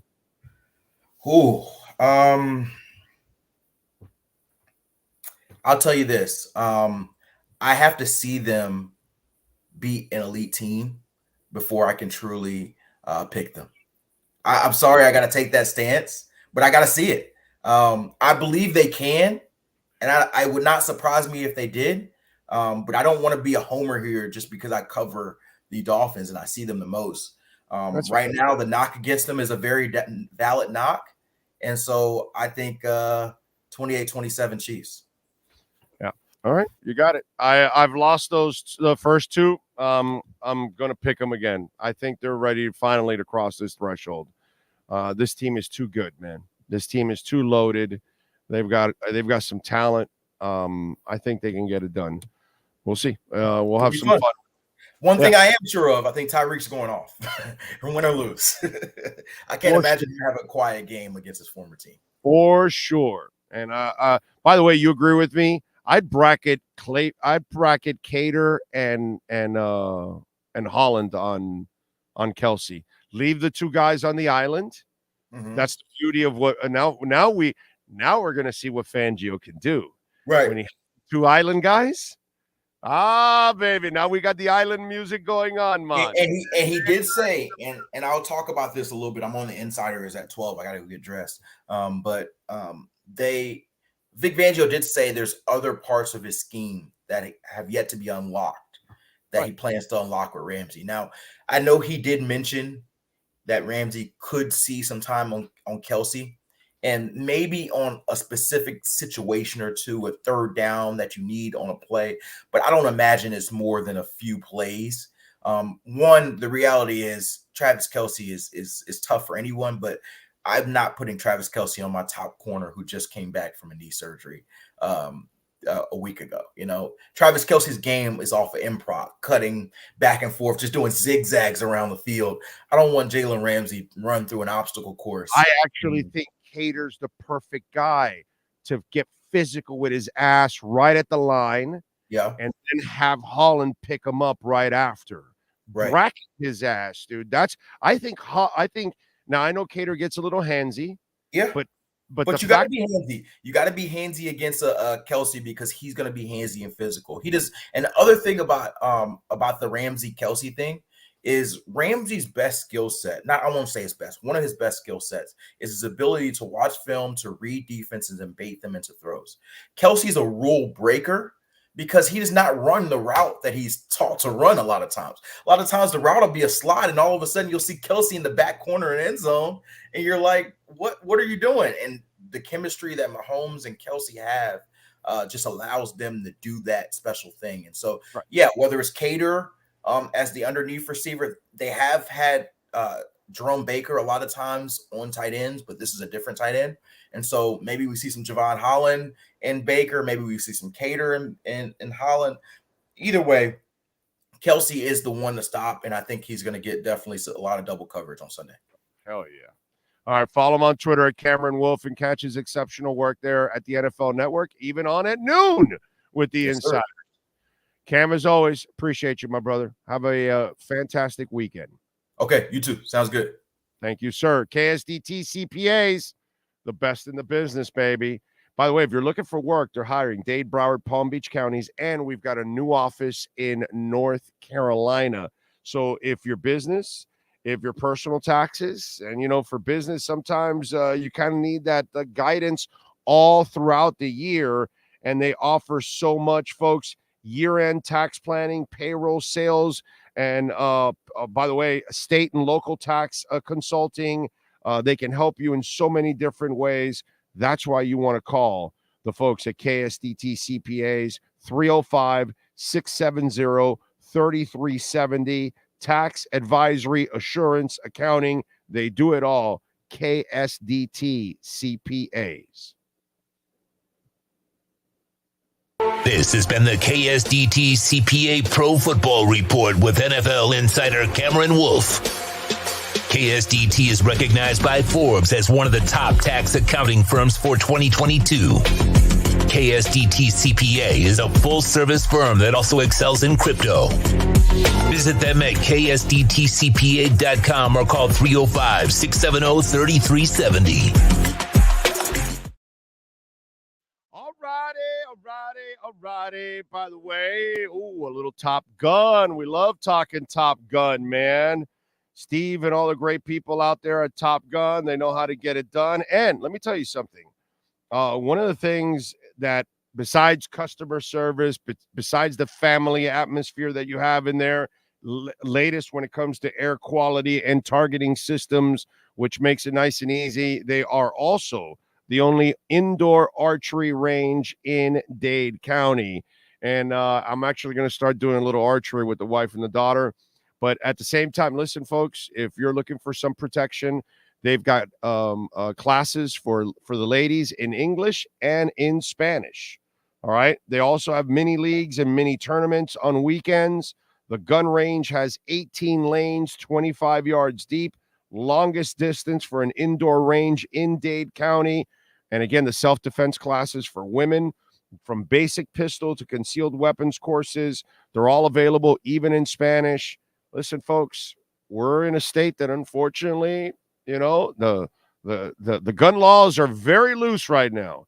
And so if the bad guys are going to have some guns, well, then the good people also have to have some guns. And, you need to be trained properly. I think that's the key. Go to Top Gun, call them, 305-306-7333. That's 305-306-7333. Or, of course, you can email them info at topgunindoorrange.com.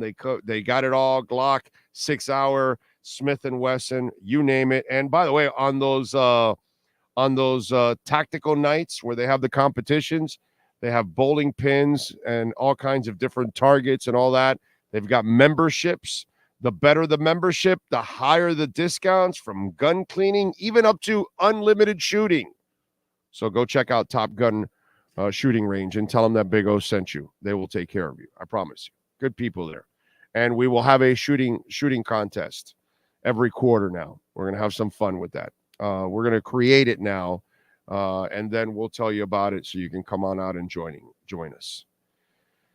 Oh, I'm sorry, Doug. I missed that. If the KC game was a buffet of possibilities, what will the main dish for the Finns and KC to eat? Or will it either be Zion and just eating everything around them? You know what I'd like to eat that barbecue that they cook outside that stadium in Arrowhead. That's what I would like. A lot, Bill's fake crowd noise. A lot of people are going to think KC is going to win, not just Cam. And you know what? What I like about Cam, besides being brutally honest, he's usually pretty accurate overall. And the way he feels is the way a lot of people feel. Look, man, a lot of us don't follow the team that closely. And maybe we're homers too, to a certain extent, right? Maybe I'm feeling a little homer. But I really like this team, and I think this is the kind of team that can be great. And I think they're on the brink of turning that corner now. But they've got to prove it. That's just kind of the way it goes. They've got to prove it.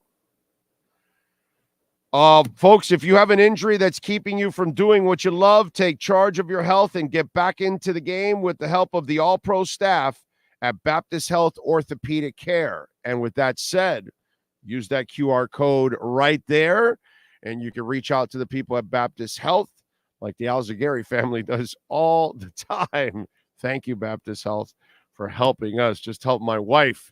She just had a bleeding ulcer last week, and she just got out on Monday, and amazing. And the people at Baptist Health were absolutely amazing. All right, let's get to it. Let's get to our baptisthealth.net/ortho Miami Dolphins report with Safid Deen. Let's get the latest from the Aqua and Orange with our Baptist Health of South Florida Miami Dolphins report with USA Today insider Safid Deen. From orthopedics, sports medicine, cardiovascular, and even cancer. Get the world-class healthcare your family deserves at baptisthealth.net. Here's Safid Deen. All right. There he is, ready to go. How you feeling? You feeling good? I'm doing good, man. I hope your wife is all right, man. I'm glad to hear that she's doing better. Yep, she's back at work. She's a rock. She's amazing. It's awesome, man. Baptist Health, the way to go, man. Yeah, definitely. We go there for everything, bro. It's like we visit that place all the time. We should actually build our house right next to it. That way we're you're always close by, right? Right. Yeah. Endoscopies, heart attack. Yeah. Born, broken jaw, broken finger. Wife also had a colonoscopy. Now the bleeding ulcers. She had 4 of them, bro. Only one was bleeding. The other 3 weren't active volcanoes. So she's lucky. Only one was an active volcano. Thank goodness, so man. She got lucky. Yep, got lucky for that. But yep, thanks to the folks at Baptist Health, man. They're always coming through for us. And we certainly need it, that's for sure. Is this team ready to turn the corner against elite teams than they were against Philadelphia, than they were against the Bills? Are they in a better position? Are they healthier? And the other thing, I actually think the players are now understanding the defense more than they ever have, because I'm watching guys like David Long and Bradley Chubb play much better football. So what is the difference from the Miami Dolphins in their third go-around against an elite team compared to the first 2 go-arounds? What does Safid Deen say to that? Yeah, well, the Dolphins have 7-8 games under their belt already, Big O. It's going to be, hopefully 7-2 after they play the Chiefs in Germany on Sunday. Look, this was always going to take time to kind of cultivate. This is going to take time for them to see what they're doing right and wrong week in and week out and improving on it each and every week until you get to kind of what may be a finished product, right? No, NFL players will always say they're never a finished product. Some teams will win the Super Bowl and still say they're not a finished product, right? When the whole season is said and done. But it was easy to very much worry about the Dolphins defense week 1 against the Chargers. Yes, right, because of the shootout that they got themselves in, and Tua needed to bail them out at the end there. You could say the same thing about the Bills game, the first Bills game, and how they kind of performed. And you definitely saw the tide turn when they played the Eagles, right? They were blitzing a lot more, probably the most they blitzed all season against a team. And then you have Jalen Ramsey back. You have Xavier Howard, who's potentially going to be back on Sunday as well. Going to be the first time those two guys are playing in a game. Technically, I would like that matchup in every other game except for the one that Travis Kelce's in, because he's going to be roaming the middle of the field pretty much. So this is a Jerome Baker, David Long kind of game for them. Javon Holland should have a good game if he comes back from his concussion as well. But when you look at the injury report, I mean, obviously Rob Hunt is not going to play with a hamstring injury. Mike McDaniel ruled him out today. I believe Rob Jones is going to get that spot at right guard. Whether it's him or Cotton, you'll see. But you're going to have Connor Williams back for sure because he had an extra week of recovery last week. And they're still waiting to see about Teron Armstead, who could potentially play. The Dolphins have a bye next week, right? They're not playing at all. So could be a good game to put Teron out there. He'll have him off, see how he comes out of next week. I don't know if Teron specifically they would give, the game off and have him come back after the bye. I know Devin Achane is going to come back after the bye probably. And, maybe you have some other guys come back after that. But having Rob Hunt back after the bye as well is great for the longevity of the rest of the season versus trying to rush him out there for a game this week. So they have to turn a corner, yes. But the real litmus test is this week, Big O. This is the team that actually won the Super Bowl, right? The Bills haven't done it. The Eagles haven't done it. The Chiefs actually have done it. And if you're going to make a deep run in the AFC playoffs, you might have to go to Kansas City. If you beat Kansas City this week in Germany, they might have to come to Miami and play you if all goes well. All right. So that's kind of the big thing up on this game right here. Dolphins know you can get home field advantage over the Bills and the Chiefs. Excuse me. It could set you up for a deep playoff run, at least 2 playoff wins. So it's a lot riding on this game, more so than elite teams, this and that, more so than being 1/17th of the schedule, as Mike McDaniel likes to say. This could set you up for success in the postseason if you come out with a win on Sunday. Yeah, I was having fun with Cam on this, and I was telling the listeners, the child psychology by McDaniel is cute, Oh, if you win, you're going to the Super Bowl. If you don't, you can't beat elite teams. Well, that's the reality, whether he wants to make it or not. Yeah. That's be the reality. And I think most players aren't falling for the banana in the tailpipe. They know deep down inside, this is the litmus test, bro. If you guys are ever going to be, it's what I told Cam and what I told the listeners before, and I'll tell you, I've been around for a long time, dude. When I was either covering the team with Shula, which was the back end of his career, or watching it throughout the years, when a great team came to town, it wasn't a litmus test. Why? Because the Dolphins were also a great team in those days. Mm-hmm. And so the Dolphins were the litmus test more often than not for everybody else when they went out there. So you want to get back to being royalty. You know what I mean? That's kind of what the Washington Redskins and the Dolphins used to be in this league. They used to be the royalty that when they went to your town, you knew you were in for a world of trouble. If you even just to win that game, it was going to be tough. And in order for you to get back to that, these are the games you have to start winning often. Yeah, definitely. Often. Yeah, definitely. Look, this Dolphins team, I tell you this before, this season has definitely helped their record out a lot. But for the past 3 seasons, they've been a 500 team, more or less, right? A game here, a game there. They've probably lost as many games as they won. And you don't know what the reasons are for that, whether it's talent, whether it's lack of execution, whether it's lack of an offense with with former offensive coordinators, stuff like that. And yeah, there's so many things, injuries. This team has lost as many games as it's won the past couple seasons, and this year being 6-2 right now. You're second in the division. You have the tiebreaker with the Ravens and the Jaguars, who have the same record. The Chiefs have a little bit of an edge because of I think conference play or whatever it is, but you win this game over the Chiefs, you have the game, you have the tiebreaker over them. That's going to be instrumentally huge, right? But at the end of the day, too, we have to realize what this Dolphins team is, right? They kind of get big-headed over small-time wins, and if it's not them, it's the fan base, that's for sure. We are kind of very excited about the Dolphins whenever they win against anybody, right? But when they lose against big-time teams, you kind of really see what the team is at that point, right? They don't get physical, right? Sometimes they get out physicaled, which is not a great sign for a team that wants to win. And sometimes either Tua doesn't show up or sometimes the defense doesn't show up. Or they're playing from behind and don't have enough time to come back, like what happened in the Eagles game. Or the coach doesn't have the answers. Yes. And Mike McDaniel sometimes hasn't had the answers in the Eagles game, specifically when they played the Chargers last year and the 49ers. Yeah. Bills. Oh, look at us. We're beginning of the year. I mean, they've been getting their ass kicked by the Bills for the past how many years since Josh Allen's been there, right? Now, so just like I tell you that I think the defense now is playing, it's at its best right now to perform. Where I think the guys are understanding it and they're coming together, health-wise. Also, I think right now this team might be better suited to beat the Kansas City Chiefs than they were for the Eagles and the Bills right now. I kind of look at it that way.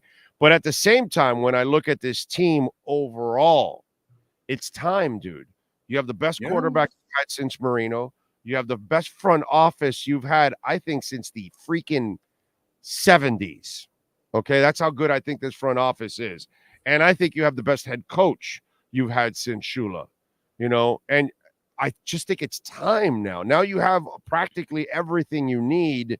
It's about putting it together. And brother, when are you going to do it? Yeah, it's got to be now. Look, the Dolphins window is this season and next season. That's it. Right. That's it. You don't know how much longer it's going to be past that. And, it wasn't definitely last year because they were barely above 500, right? This is the window. You have Tyreek, you have Jalen Ramsey, you have Teron Armstead, whatever is left of him. You're going to have Connor Williams at the height of his game. You got Rob Hunt and Austin Jackson at the height of their games right now. Tua is the best he's ever played in his life outside of when he first started at Alabama, right? You got an offense that's explosive, that's hard for everybody to stop. And you got a defense that's developing, man. You got a defense that's figuring out its scheme with two crazy cornerbacks. I mean, I would not be surprised if Xavier Howard starts making a lot of picks the rest of the year because of the fact that they're throwing to one side of the field that Jalen Ramsey's not on. I wouldn't be surprised to see, the D-line get a couple more sacks too because of the fact that they're covered. Yeah, Jalen Phillips is coming home. It's, you missed him a little bit in the Bills game for sure. But he's the key. Jalen Phillips is the key on D-line for me. Just as Jerome Baker and David Long are important in the middle of the field, Javon on the back end, and the two corners. Everybody else has to play their role and do their part, including Bradley Chubb and Christian Wilkins on that defense. And then on offense, Tua has to be the point guard. Not the point guard, the point guard. Yeah. No, he has for sure. Let me ask you, when it comes to the coaching on the offensive line, by the way, that's also the best it's been in decades. Yeah. Decades. Because you've developed a starting unit and you've developed depth now. You're going into this game now with two backup guards, and you don't necessarily feel like it's such a disadvantage anymore like it used to be with your starters and then for sure with your backups. Here's Kendall Lamb, who will now sit down and has been marvelous, filling in for Armstead. When do people like writers and people around the country start talking about the folks that are coaching and developing the offensive line for the Miami Dolphins? Because I think overall they have been one of the keys to their success this year, from Butch Berry all the way through McDaniel and Frank Smith in between. I think this group has been absolutely marvelous.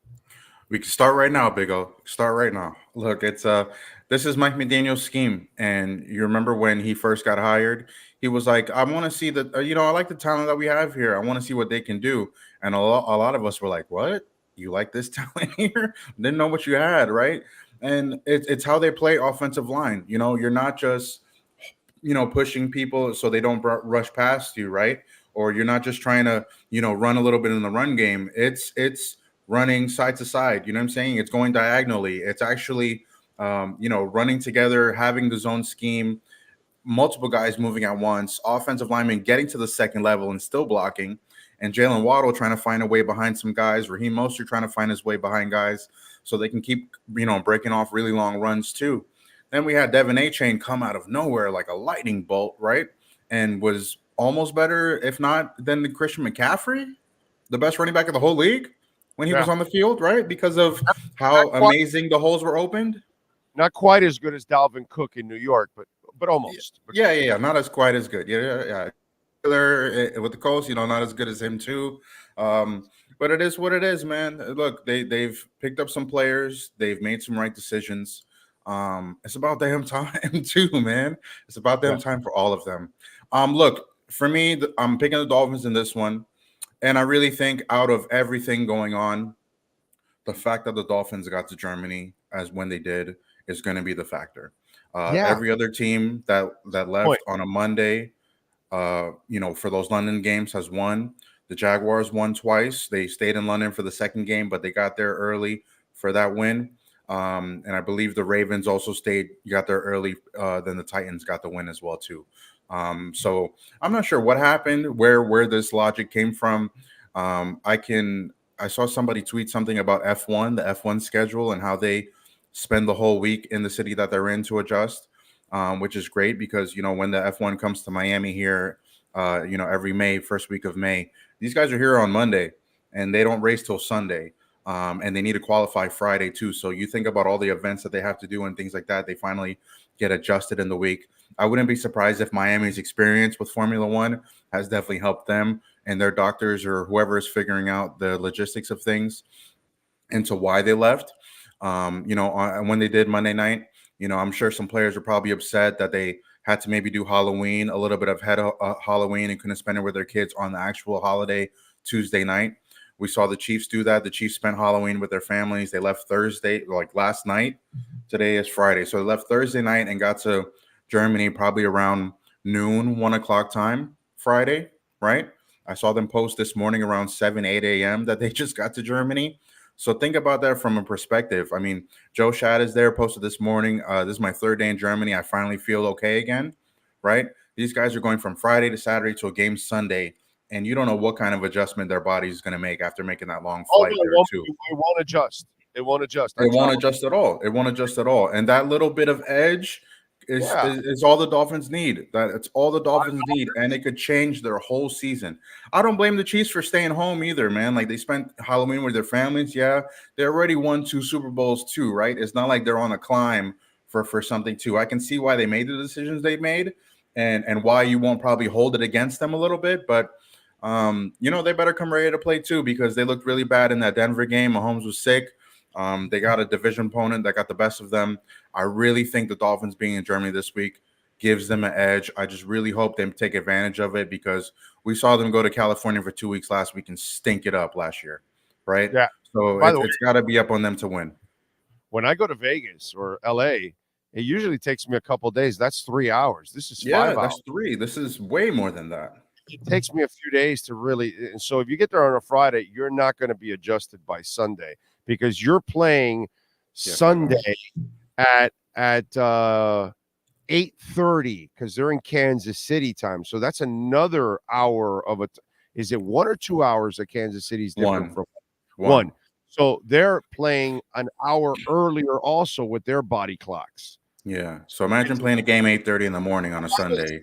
Hour change for them, not a 5-hour change. Yeah. 6 hours.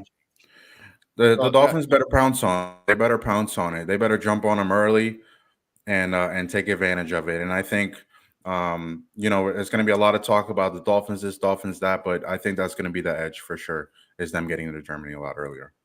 Well, let's hope so, man. Find a way. And by the way, the other thing I think that the Dolphins are going to, and this is crap stuff on the side. This is just fun stuff on the side that I'm talking about. The Dolphins are going to end up winning themselves more German fans over than KC did. Because they were there the whole week. They're doing press conferences talking in German. McDaniel is obviously McDaniel. You know what I mean? So I think that the German fans, some of them are going to say, hey, these Dolphins are pretty cool. They came here. They acclimated to us. They even took some time to learn our language. I think the Dolphins are going to earn some extra fans in Germany. I'm just saying. You know what else, Big O? Like, literally, everybody in Europe is going to leave on Sunday thinking Tua Tagovailoa is the best quarterback in the NFL instead of Patrick Mahomes. I can live with that. It's going to happen. It's going to happen. I can live the with that. whole part of the world is going to think Tua Tagovailoa is the greatest quarterback in the NFL. And it needs to come home here in America and have that thought too. He's an MVP favorite for sure. But look, this is a big opportunity for Tua. We saw he cooked the Chiefs the last time they played. And this poor guy had Lynn Bowden and Jakeem Grant and old new Patriots players, Devontae Parker and Mike Gesicki playing with him. Like, no running back, right? No run game. I forgot what coordinator it was on. I don't know if it was one or two. Chan Gailey. I don't know who the coordinator was at the time. They had a bad special teams blunder that killed the game there. They were down 30-10 in the fourth quarter. This was before Mike Gesicki knew how to do the gritty. So he just ran back to the bench when the comeback happened. But look, Tua played pretty decently in that game. It's 28 for 48, but there were a lot of drops in that game. All right. They know guys on the Dolphins team right now, outside of maybe Waddle, who catches with his body, is going to drop some balls here. I think Waddle's going to have a big game. I think Tyreek is going to cook these guys, especially if they're going to be laid over like they are with the travel, right? And I think Mahomes and Kelsey might have a little bit. I don't know if Kelsey really takes off in this game. I can see him doing that, but I can also see them just really being kind of gassed in this one. By the way, did Waddle buy bad gloves? Did he buy what gloves? Bad gloves? Like, I don't know. He needs to get some new ones. He needs to get some new ones. Yeah, bro. he needs to have, like, stick them all over his body or something. Yeah. You cannot be an elite receiver by dropping that many passes. I'll call him a very good receiver until he catches passes on a consistent basis. Then I'll give him the elite label. But he ain't getting elite from me until he stops dropping passes. That's fine. Jalen Waddle. That's fine. Jalen Waddle is one of my favorite kids on the team. He great. catches the ball with his body a little bit more. But there's obviously some situations where he needs to be a lot better and just kind of, be in the moment, and just secure it in, and then go run crazy. Yes, as Oronde Gadsden would always say to me, see the point, grab the fat. See the point, grab the fat. That's how it says. See the point, grab the fat. That was the saying that Oronde Gadsden had to me. But Oronde Gadsden had, hands of. They were like, he had humongous hands, and he's a humongous person. And flypaper too. Yeah, like he didn't drop passes. What was he? 6'4"? Huh? How tall was he? 6'3", 6'4". Yeah. When I see him at Aquinas, I think the last couple of years too, you just see the towering size. You be like, all right, this guy was definitely a player. For sure. Yeah. He couldn't run. Yeah. Couldn't run. No. You got to go. You run a little bit of catch. That's all. He had no separation, but block and catch. He was very smart. He used his body to shield from defenders on short passes. And then on deep passes, there were 50-50 balls that were really 80-20. You weren't going to. He had hands like have you shaken hands with him ever? Like they're like. Yeah, he took my whole arm almost. Banana bundles, like a long ass banana. That's like his finger when he shakes hands. Your hand disappears. But they were also clutch. Like he caught everything, bro. He had a gift of that. He knew how to use his body, and he could catch everything. And he had no speed, none whatsoever. That's the amazing part about it. Yeah, it's amazing. Yeah, he was pretty special for his skill set, man. No doubt about it. What do you got going on in the USA today so folks can check you out, my friends? Yeah, I just wrote a story today about Messi and Inter Miami. They're going to have a friendly next Friday against NYC FC to celebrate the 8th. I forgot how to say it. Ballon. Ballon. I said it right. I said it right. You helped teach me. You helped teach me the last time, remember? Ballon de Oro. They're going to celebrate the trophy, have a friendly. They were supposed to be in China this week, but that got canceled. So I wrote a little bit about that. It's a Football Podcast is out. We recap the Raiders firing this week. I told you Josh McDaniels was going to go, Big O. I told you he was going to go, and he definitely got sent packing.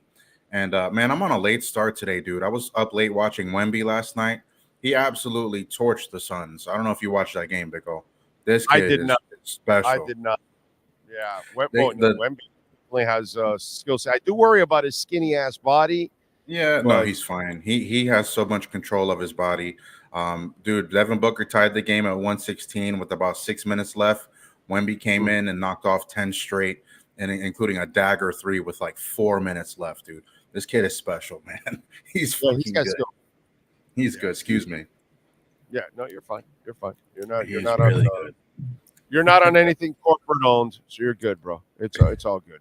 Follow him on Twitter at Safid_Deen. Better yet, catch his work there at the USA Today and the podcast too. Getting it done. Safid, as always, thank you, my friend. We will talk post-game. Bright and early. Yeah. Yes, sir. Have a good one, man. Appreciate you. Yes, sir. When it comes to Baptist Health, the staff at Baptist Health Orthopedic Care is comprised of highly specialized, board-certified, and fellowship-trained orthopedic physicians, supported by advanced practice providers and athletic trainers, all of whom play a vital role in the patient's experience. And take it from me, take it from my wife and my daughter, we've all been patients at baptisthealth.net/ortho. The Baptist Health of South Florida Miami Dolphins report with insider Safid Deen is brought to you by Baptist Health of South Florida. From orthopedics, sports medicine, cardiovascular, and even cancer. Get the world-class healthcare your family deserves at baptisthealth.net. I got a Dalvin Cook story I want to share with you guys. Let me get to the 3A Graphics sports calendar first and foremost. And then I'll get to the Dalvin Cook story, which I find absolutely, I would say, hilarious. But let's first 3A Graphics Sports Calendar. We love Alan Blanco, the great people out there. And again, if your business is looking for custom printing and embroidery, please call them 786-618-1443. Panthers last night defeated the Red Wings 2-0. They improved to 5-3-1. Bob was terrific. He stoned them, baby. He Wiz Khalifa their asses with 22 saves. Anton Lundell had the goal, one of the 2 goals. They tomorrow will be in Chicago, 8:00. Tonight, 8:00. Heat are taking on the Wizards. Heat are favored by 9. Over and under is 226.5. That stupid in-season tournament starts today. I'm only looking forward to watching the floor. I don't really give a shit about the game. Saturday at 8:00, University of Miami is visiting NC State. Miami is favored by 5.5. The over and under is 44. Last night, the Steelers defeated the Titans 20-16. Pittsburgh improved to 5-3. Tennessee drops to 3-5. Kind of like the Will Levis kid. He showed me a little something. He looks like a real quarterback. Dolphins and Chiefs on Sunday, 9:30 a.m. is the kickoff. Our pregame starts at 7:30. The Chefs right now are coming in favored at 2. Over and under is 51. Dolphins plus 195 on the money line. The Chefs are 125, minus 125 on the money line. Excuse me. That is your 3A Graphics sports calendar.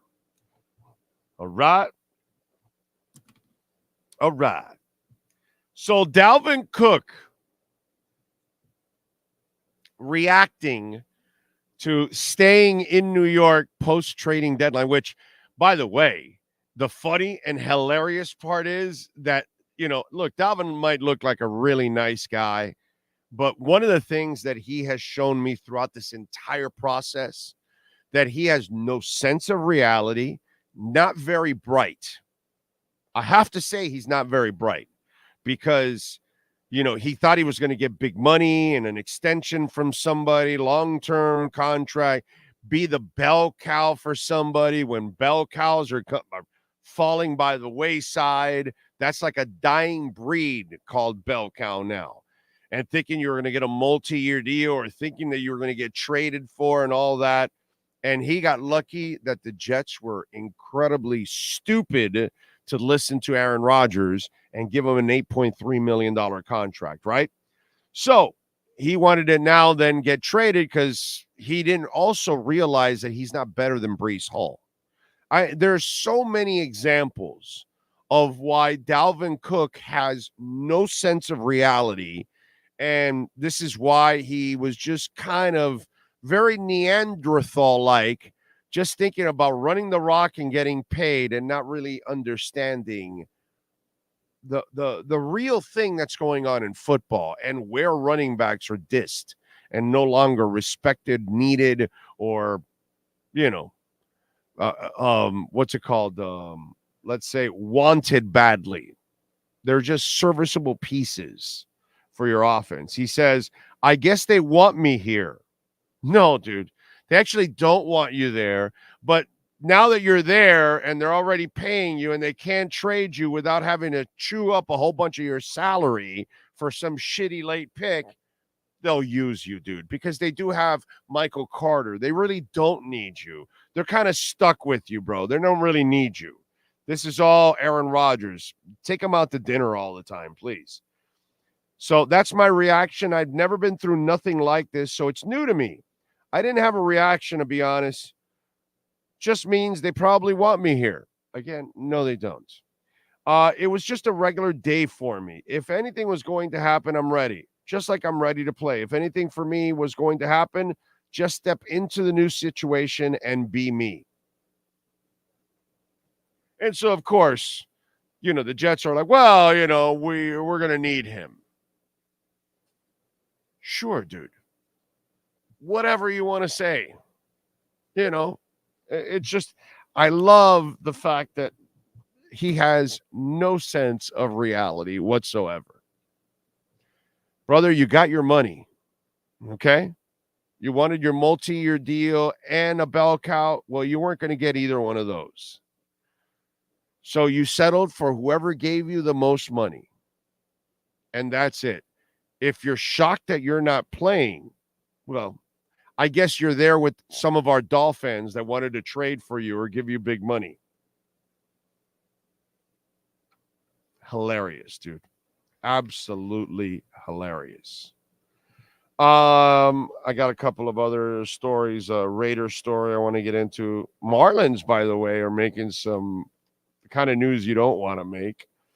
Let's give you some birthdays today on November 3rd, won't we? Let's do that first. Kendall Jenner is 28 years old today. Pop singer Steven Sanchez, 21, from some band there. I have no idea until I found the pool or something. I don't know. He's 21. Somebody may know him out there. It says pop singer, so I don't know all of the pop singers out there nowadays, so some of you may actually know. Colin Coward Kaepernick is 36. You know, the guy that thinks he's an NFL, another guy that has no sense of reality. Or really, he's just a con artist. He never really wanted to be a real quarterback. Roseanne Barr is 71. Elizabeth Smart, activist, is 36.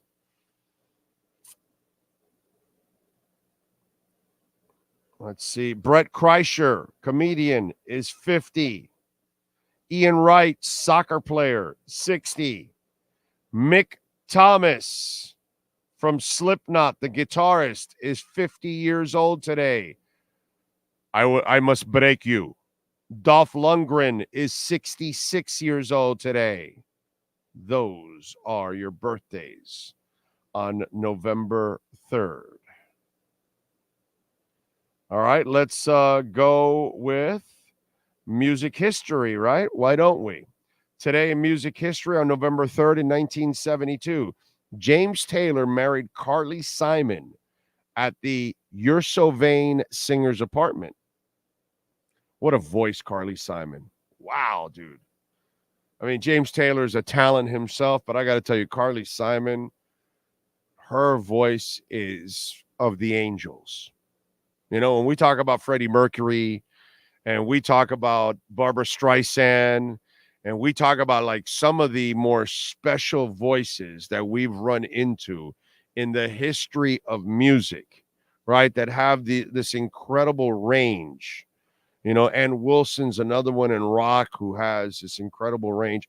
But Carly Simon, man, that is one of those voices like Linda Ronstadt that I can just listen to forever. Forever. Golden voice, Carly Simon. In 1977, during a London concert on this date, Elton John announced that he was retiring from the stage, but within a year and a half, he was performing live again. That's 1977. He just finished another tour that he called the last tour of his, and he's like 104 years old now at this point. In 1991, more than 300,000 people attended a free concert at San Francisco's Golden Gate Park in memory of rock promoter Bill Graham. Among the acts were the Grateful Dead, Crosby, Stills, Nash & Young, Santana, and Journey, who reunited for the event. In 1998, some big albums hit the shelves, including Beck's Mutations, U2's The Best from 1980 to 1990 set, and Alanis Morissette's supposed former Infatuation Junkie. In 1992, on this day, Bon Jovi released their fifth album, Keep the Faith. It probably might have been one of his last good albums. I think he might have come up with maybe one or two more, and then it was done. In 1995, Hootie and the Blowfish breached out of contract settlement with reached out of court settlement for their unauthorized use of the singer's lyrics in their song Only Want to Be With You. In 2005, at the MTV Europe Music Awards, Green Day took home the trophies for the Best Rock Act and Best Rock Album, or Best Album, for American Idiot. System of a Down won for the Best Alternative Act, and Coldplay won Best UK Act and Best Song for Speed of Sound. And that, my friends, is what happened today in music history. All right? Yeah, it's funny because I saw an article where Kanye West has a humble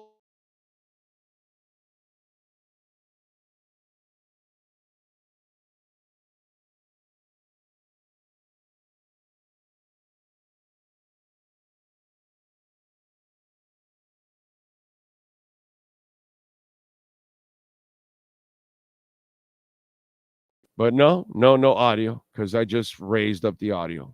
Okay, there it is. It's back. Did we get through all the music history? Yeah, you had just started what the next thing about an article. So yesterday I read this article where Kanye West now has this humbled life, right? Where he eliminated the cook, the big house, the driver, the security, all of that stuff, right? And so I tweeted out, for the hell of it, that, hey, man, you got to change your lifestyle or you're going to go broke. So I got people coming at me. Oh, you know what you're talking about? Kanye's worth billions. Kanye owns half of Skims. Okay, first of all, Big O hasn't heard of Yeezys. Okay, Yeezys are gone. Adidas kicked Kanye out. The moron wanted to rebuild Yeezys somewhere else. He walked into another shoes company, and they were owned by a Jewish family, which the moron didn't know. And the Jewish family said, like, yo, anti-Semite, get the hell out of here. So Adidas took about a $500 million loss to get rid of the Yeezys, So there are no more Yeezys. He's done with that. Adidas is done with him. Nobody touches him. His records aren't selling anymore. He is a pariah. He went from 1.8 billion. He's down to 400 million the last time, which was midway through this year, which my point is he can no longer carry the 5 houses. He can no longer have the private jets. You can't do that anymore because he'll then run out of money because the money isn't pouring in anymore. And then I got all these people, some of you out there, you need to like read in life and study and look at things before you actually talk about them and all that kind of stuff. And I was actually congratulating Kanye because when you've gone from 1.8 billion down to 400 million, you better adjust your lifestyle because 400 million isn't like it used to be. And so if you want to have 5 houses and pay for the taxes and the managing of 5 houses, and you want to have a private jet and you want to have 8 girlfriends and you will run out of money like that. Yeah, 400 million like that when nothing else is coming in like it used to. Okay? So all I commented on was it's smart that he changed his lifestyle or you'll go broke. Because 400 million you can live for the rest of your life. Not if you have 5 houses, not if you're flying in private jets, that you will run out of money. Okay? You will run out of money because if you're not producing it like you used to. But some of you out there, you kind of need to like keep up with things. Like I'm not even a Kanye fan or anything, but I know what's gone on in his life because I read entertainment news all the time. Like, the one idiot that told me, Yeezys. Bro, the Yeezys are gone. They're trying to get rid of them, and they're even donating some of them to charity, Adidas. It's like, it's amazing, dude. Nobody touches the guy. But so many of you are so misinformed. That's why the government can keep so many of you stupid. Because so many of you don't even read. You just don't read. It's amazing.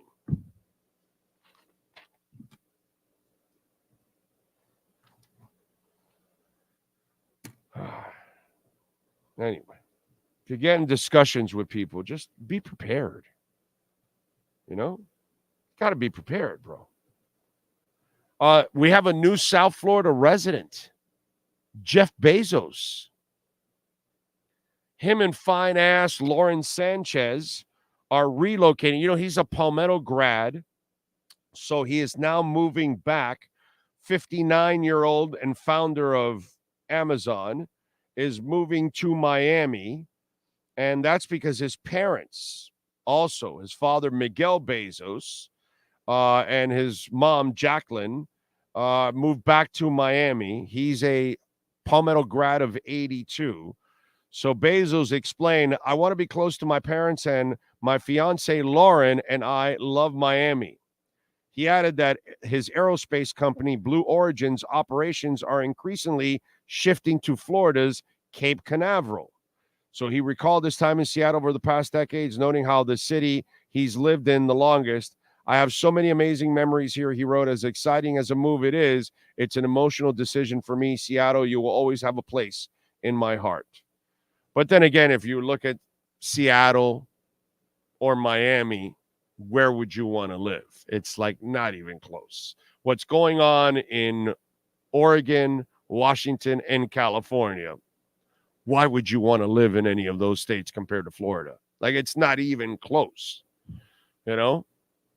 So, but Jeff Bezos and fine-ass Lauren Sanchez are coming to Miami, just so you'll know. The other thing that I saw, and sometimes we have any Australian friends listening to me out there? Any out there? Because sometimes sometimes you guys put you're in Australia, and I love Australia, and I am freaking jealous of you guys right now. I mean, I've gotten to see him twice, and I know eventually I'll see him again. But Slash is touring once again with Miles Kennedy and the Conspirators, and they've announced an Australian tour early next year. It's called The River is Rising Rest of the World Tour 24, and it's going to hit Adelaide, Sydney, Brisbane, and Melbourne, February 22nd, 24, 25, and 27. You lucky bastards out there. Okay? If you have not seen this, and by the way, the Struts and freaking Rose Tattoo is opening up. I would fly to Australia just to see that. I've never seen Rose Tattoo. I have all their albums. I love Rose Tattoo. They're such a good rock band. And I love the Struts. My wife also loves the Struts. We're going to go see the Struts again now when they come down. But they're releasing their 4th album. And Brent Fritz, the drummer, Todd Kearns, the bassist, and guitarist, Frank Sidoris are there with Miles Kennedy. And let me tell you, man, for those of you that are listening to me in Australia, if you get a chance to go see Slash and Miles Kennedy and the Conspirators, it's one of the best concerts you'll see that year. I'll just leave it at that. Okay? Miles Kennedy is an exceptional frontman, sounds great, does an awesome job. The music that they come up with is fantastic. And Slash will shred for 2 hours, bro. So those of you in Australia, I hate you. Just want you to know. Okay? I hate you. You get Miles Kennedy and Slash. Like, that sucks ass that I don't get it. I need it. Okay? I would love to get it going and have Slash and Miles Kennedy down here and go see them again. I could see those guys in concert every month. REM. If you're a big REM fan like I am, and I've seen them a couple times in concerts, one of my biggest regrets about REM is that I didn't see them enough. I only saw them twice. I saw them for the Green and Automatic for the People tour, and I really suck. I'm a major moron for not going to some of the ones, the tours earlier, and I should have, and I had a chance. So this is like screwed up, right? Mike Mills from REM went to go see U2 a few years ago. And he goes, I went to see U2 a few years ago. They were so good. I was sitting there thinking, man, I could be up there doing that. That would be so much fun. And I'm thinking, oh, all right, it's good, right? Right? But then I said, they'll be doing it tomorrow night, and the night after that, and the week after that, and the week after that, and the month after that. I said, you know what? It's actually okay. We've got all our own things we're doing, added Mills, and I think we're all really happy with the way things are. So they're about to come out with the 25th anniversary of their 98 album Up. And so they're talking about it now and all that kind of stuff. And it was clear to all of us that there would never be a better time, Mills told Rolling Stone. The music industry had radically changed, which is true. Our relationship to it had changed. Our record contract was up. Our record company was very different. Did we want to make another record and put it out ourselves or sign another record contract? None of that was appealing to us. We said, let's do something that nobody's done and shake hands and walk away as friends and do other things while we're still young enough to do them. It's like live fast, die young, and leave a beautiful memory. And they did live fast. They did die young as a band. And they have left a beautiful, lasting memory. But selfishly, I want more. I want more REM, dude. I wish I could get more REM. Really sucks that I can't get more REM. The other news I saw, if you're a metalhead like I am and you love the Scorpions, this is really cool. Okay, they're going back to Vegas to do another residency, but it gets better, okay?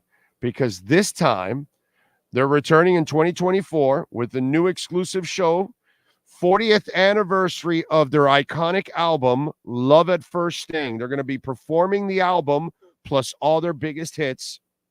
All right, it kicks off Thursday, April 11th at the Beckett Theater at Planet Hollywood Resort and Casino. The new show follows the band's popular Sin City Nights residency, which sold out all 9 performances in 2022. He says, we're very excited to return to Las Vegas in 2024 for 9 more concerts at Planet Hollywood Resort and Casino at Beck Theater. We can't wait to share our new show with our fans in the U.S., celebrating the 40th anniversary of the iconic Love at First Sting album with our biggest hits. Get ready for another Desert Sting It's going to be a hell of a ride, says Claus Maine. And if you want tickets, by the way, ticketmaster.com/ScorpionsVegas, so you can get it. Love at First Sting. Bad Boys Running Wild. Rock You Like a Hurricane. I'm Leaving You. What a great song. Coming Home. Phenomenal song. The Same Thrill. Big City Nights. As Soon as Good Times Roll. Crossfire. And Still Loving You. This was such a phenomenal album, Love at First Sting. That I got to tell you something. I really want to go to that next year. I really want to be there one of those nights and go see that. Because Claus, still sounds great. Matthias Jabs is still there jamming. Rudolph Schenker is still there. A lot of the band is still together. And the fact that Claus still sounds good, and you're going to play the entire Love at First Sting album. The only thing better would be you play the entire Blackout album. That would, you give me some China White and Dynamite and all that, along with, No One Like You and all the other ones that, people know. Oh, that would be amazing if I could get Blackout. But Love at First Sting is a phenomenal album.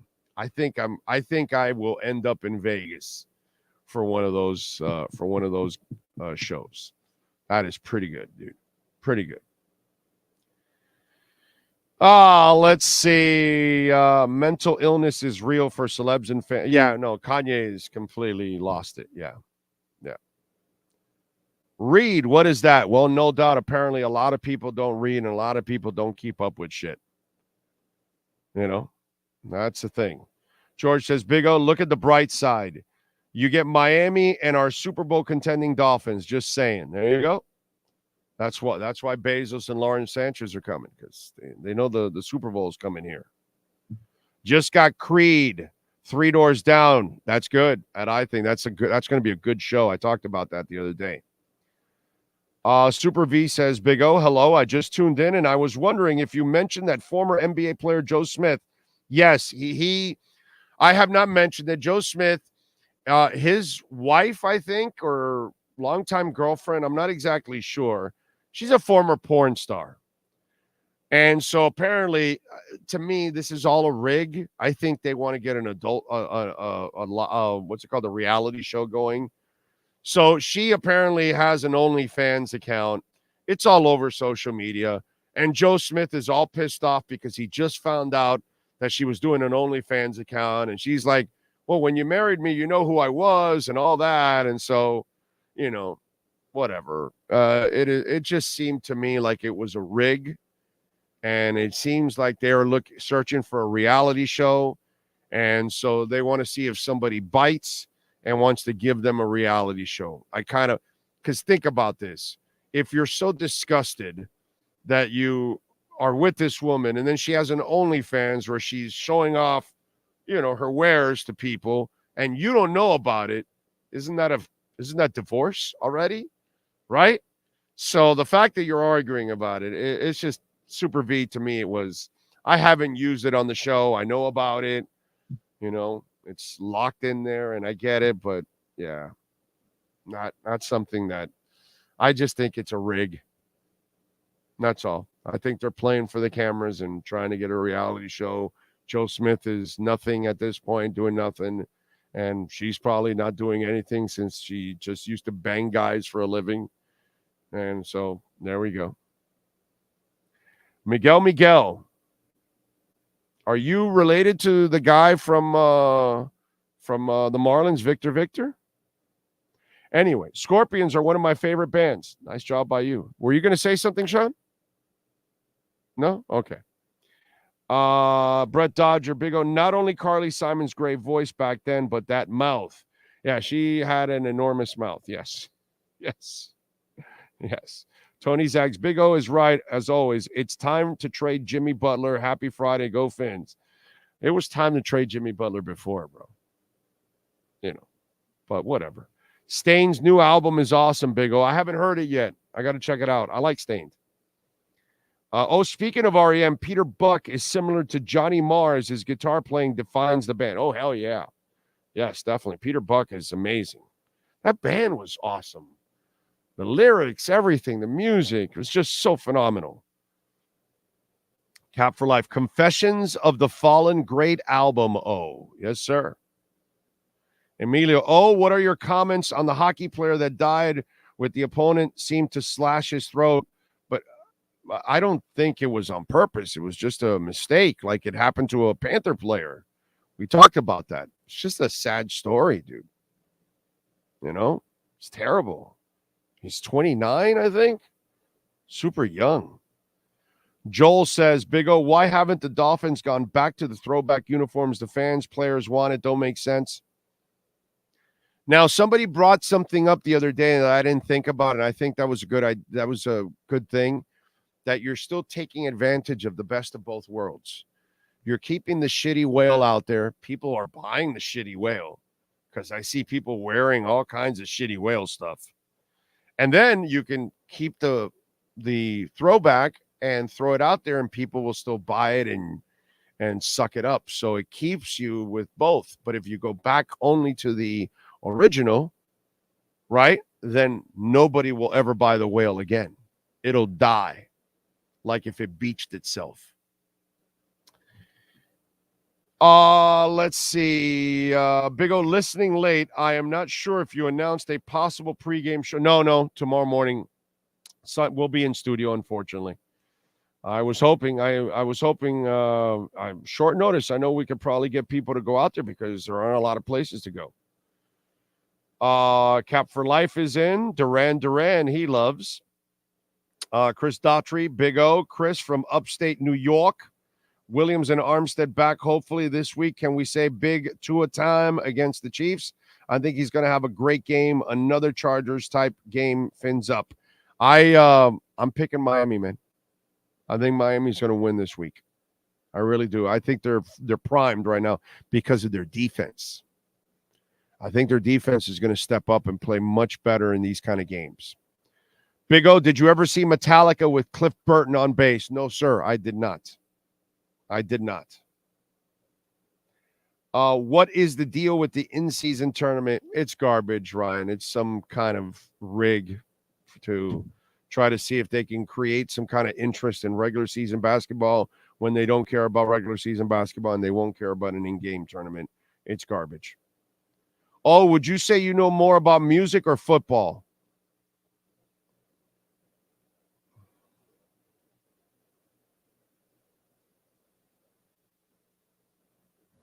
Evenly, I guess. I know a lot about music, man. A lot about music. Not every genre of music because, like, newer pop I'm not really into. I'm not into newer rap, but older rap, yes. Yeah, so, but, rock or regular pop from back in the day or what's it called? Metal, different. Yeah, it would be about the same, dude.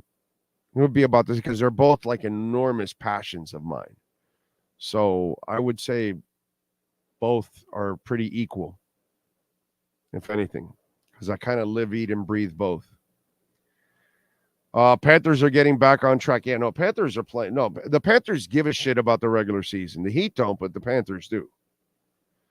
I was tweeting out yesterday, and Michelle Kaufman was posting an article about the Canes basketball team and their schedule, and I said, hey, go watch these guys. This is a basketball team that cares about what they're doing in the regular season. I can't say that about all the basketball teams in town.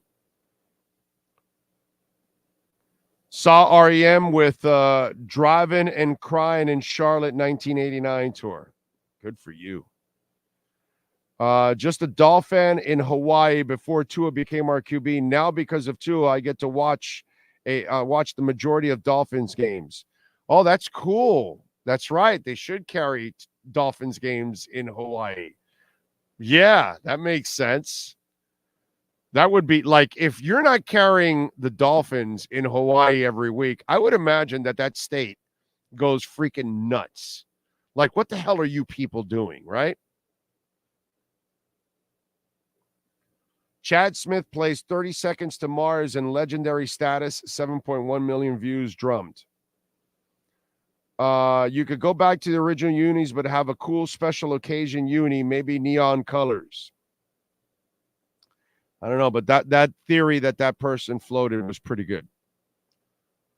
Karoon says, and Sean, there's a song that hasn't been used that would make a great theme song for a wrestler. Something energetic, memorable, and sounds badass. Oh, is there a song?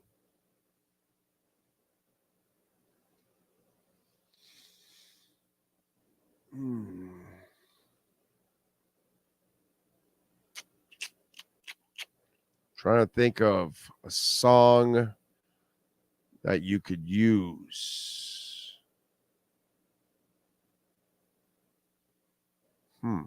It's a good one.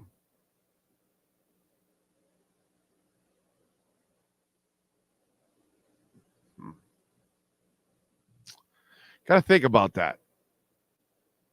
Let me Transylvania from Iron Maiden might be pretty good.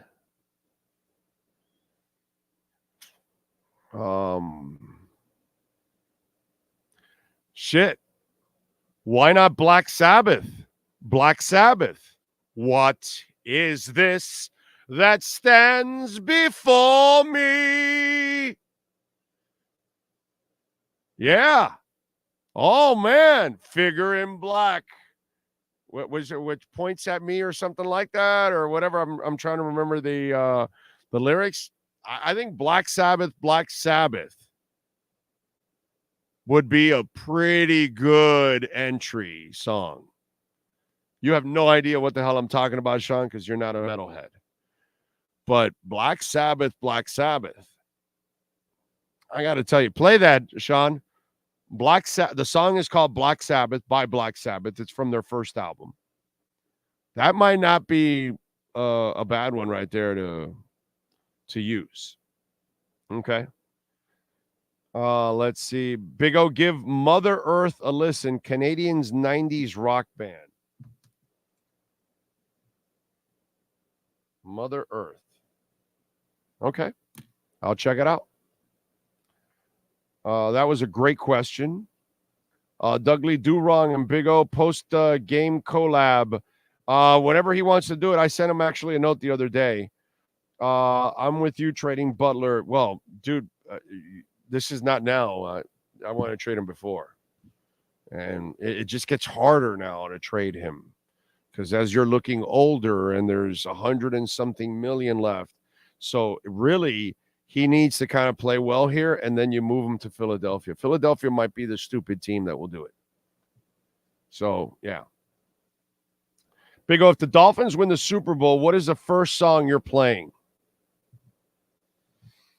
Well, I'm going to play the Dolphin Fight song with everybody in Vegas. You got to do that. We got to play the Dolphin Fight song, dude. Corny ass, all that, but it's our song. Oh, you play an instrument or it's just good music listen? No, I only play with myself. It's the only kind of playing I can do. Myself. I don't really play an instrument. But I will tell you this. I guarantee you this. I wanted to learn guitar when I was young. And it was really hard for me. And I figured something out decades later. I'm a little slow. I'm not very smart. Decades later, I figured it out. So I'm playing guitar, right? I'm trying to play guitar. And it was really hard for me. And my problem is, and I've told you guys this, I'm not ambidextrous. But I do things with my right and my left. I write with my left. I shoot with my right. No, I shoot with my left. I write with my right. I bat righty. I do some things lefty and some things righty. I cannot explain it. I don't know how it happened. It just developed like that. Okay. Somebody started teaching me to write and they taught me to write with left hand. And that's just kind of the way it went. That's who I am. And I shoot lefty. I eat righty. I do things right and left. Right. Okay. So I wanted to play, and I love guitar, and I wanted to learn how to play guitar. So I had a right-handed guitar, like they're all normally right-handed. So I'm trying to take guitar class, and it was so hard for me. And every time I would play air guitar, it would be with my left. So next year, when I hope that, we hit a little bit here on crypto and we're nice in the green, I already told my wife I'm going to get myself a left-handed guitar, okay? That's what I want. And I'm going to get myself I'm going to buy a Marshall stack. I'm not going to get just a regular amp. I'm going to get an effing Marshall stack, okay? And I'm going to teach myself and learn how to play some guitar, because I'm going to get a left-handed guitar and I'm going to learn a little guitar. I promise you that. Okay. But it'll be sometime late next year that I'll treat myself. Sometime next Christmas, I'll treat myself to a Marshall stack, and I'm probably going to get a Fender. I'm already kind of looking at which guitar I want. Okay. So that I am going to do. I'm going to teach because I know I'm going to be able to learn something doing it lefty, because I went to a guitar store and I grabbed a lefty guitar to just prove it to myself. And I was like, no wonder it was so odd for me to do it the other way, because I am not a right-handed guitarist. I am a left-handed guitarist. So not that I'm a guitarist at all. Anyway, let's first get that straight, okay? But I'm going to attempt to do it. And if I don't even learn anything, I'm just going to make a lot of noise and F with the entire neighborhood. How about that? Okay. Big O, did you like that genre of music back in the day they called house music? House music all night long. House music all night long. A little Gino Latino.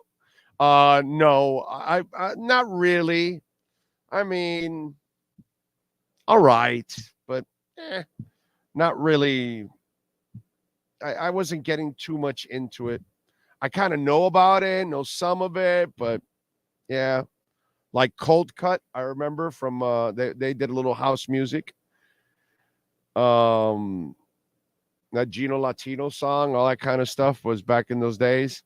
But no, I wasn't much into house music, to be quite honest. Let's see. Cult of Personality. Are we talking Living Color now? Electric Funeral and Sweet Leaf 2 are my... Oh, okay. You're talking about Black Sabbath. Yes. Sweet Leaf is a great song. Big O, that's exactly what I was thinking. Trade Butler to Philly with Lowry and make it a homecoming. Well, I doubt you're going to be able to unload Lowry too. The Lowry contract expires at the end of the year, so it's all right. You're not doing anything anyways. Rise, thank you for the love on the super chat. That is very nice of you. Big O, I hope your wife is good. She's doing great. She's back at work. Incredible stat. I noticed today's game, Tua started at the Rock. We are 17-3, including Christmas concussion game. Tua's a winner, bro. Tua's a winner. And the Dolphins are just going to be winners with that guy. You just need a team. It's the reason why our guy Dan Marino didn't win a championship. You didn't put the right team around him. Big O is his own master organ player. Yes, sir. Come on now. Don't be modest. I bet you play a mean air. Yes, air guitar. I am Jimi Hendrix of air guitar. I can beat anybody in an air guitar contest. That I can tell you, I am a master at left-handed air guitar. Okay. All right. So if I got to play with the frets, if I'm picking, whatever, if I'm going to use a wah-wah, I can do it all. Okay. Air guitar. Woo, baby. I'm a master at air guitar. You got me there. You nailed me on that one. Big O, hear me out. Trust me. You want a PV 5150 half stack and head with a Fender Strat. I do want a Fender Strat. You got me there. you'll be set. So you want me to get a Fender, you want me to get a PV instead of a Marshall. So I'm just going because it's Marshall, right? That's the only reason why I did. I really don't know the qualities. You're going to know that, Chad, because I know you're a musician. You're like an actual musician. I'm a wannabe. You're the real deal. So you say I should get PV because it sounds better. You think it's a better guitar. I'm just doing the Marshall thing because it's Marshall. That's all. That's the only reason. Just to say I have a Marshall stack at home. That's the only reason. So you think, so you know what we'll do, Chad? When I go buy the amp, I'm taking you with me. How about that? I'm going to pick, oh, wait a minute. You moved out of town, you bastard. You're living in Central Florida now. I forgot about that. Damn it. All right, you know what? FaceTime. So I'll go and then FaceTime, you'll walk me through it. That's how we'll do it. See, I always tell Sean, we got to find ways around things, We'll figure out a way. That's what I always tell Sean. When there's a roadblock in front of us, I always say, well, we'll figure out another way, bro. That's what we got to do. Who was the best Finns coach between McDaniel and Shula and Wanstead? Well, clearly Wanstead. I mean, come on. Shula doesn't hold a candle to Wanstead. That's cool, Big O. Check out the reel I sent you. I know you'll appreciate these two young little girls playing Metallica and System of a Down if you can. I'll check it out. Thank you. Oh, I'm partially amphibious as well. Shoot and throw right and eat left. That's good. Amphibious. Let me see. Nobody beats Big O at air guitar and wrestling. Well, everybody knows that my wrestling knowledge is second to none. A Gino Latino reference on this show covers all topics. That's right. We do it all. Oh, what does a quality guitar go for? Oh, dude, you're going to be paying over $1,000, right, Chad? I'm going to be paying probably for my Fender somewhere in the neighborhood of $1,000 to $2,000, right? I would say something like that. Maybe I might be able to get one in the high hundreds, $700, $800, $900, but I think I'm going to be somewhere in the $1,000 to $2,000 range, to get a decent guitar. Chad will help me out there because he's a bassist. So he's going to know what guitars go for. But I'm going to say, if I want a quality Fender, I'm going to have to spend a little cash. There's no doubt about that. When you learn guitar, I own a kazoo. I'm getting chills just thinking of the possibilities. Now we're talking. Easy choice for me, WWE SmackDown. 220 people in the chat, less than 150 likes. Come on, people, smash the like button and ring the subscribe bell to help support the Big O Radio Show. Thank you, Jay. Appreciate you. Jim Bates. Oh, I love Jim Bates. Jim Bates was a good man. A really good man. So did you guys see that Jorge Soler is opting out of his player option, which was for $13 million next year, 36 home runs? That's kind of like a bargain in today's baseball, right? And then the Bell guy also, remember, they control the other guy they traded for, not Bell. Bell also has a player option of 16.5. So you're losing Soler, you're losing Bell overall. GMs are leaving. And I know this stuff was kind of expected, but it's just, God, it's so disturbing. And Major League Baseball does nothing about it. They don't care that they give us ownership groups that don't have enough money, Jeter clearly wanted to spend, and he didn't, and he's gone. Kim Ng clearly wanted to do something else, and she's gone. I'm sorry. The baseball people are getting rid by the guy that doesn't do baseball, and Bruce Sherman, and I'm supposed to trust anything you say about baseball? We're going to lose Skip Schumacher. If Skip Schumacher keeps doing a good job, he's not going to sign an extension with this team. Why would you sign an extension? You already proved yourself in the first year. You go out and do it again. The day your contract is up, you're gone. But it's all we ever see are people leave this franchise. We don't see them build and keep people. All we ever see is a revolving exit door. That's all. And, I'm tired of reading about your fucking minor leagues. I'm tired of reading about your prospects and whatever your minor league team accomplished. And that's because you're a minor league outfit. And you'll always be a minor league outfit until you get major league owners. And Bruce Sherman has proven to me nothing so far. Just disturbing shit that you hear from the Marlins over and over and over again, dude. Oh, you're dead on with the pricing. American-made strats are the ones that get pricey, but if you want a quality, usually at least 1,000, you can find some in the 700 range, right? I know because I've looked it up a lot. I know which one I want and everything. So, yeah. Oh, what do you think is Jimmy's trade value? Right now, it's not very good. But, there aren't a lot of places that can take Jimmy Butler. Okay? Philly's the one place that can. He's not going to go to a shitty team. Shitty team's not going to trade for him because there's not much left in the tank. So Philly has to win now. And Embiid loves him. And he loves Embiid. So now's your chance to get him and lift your team to a championship.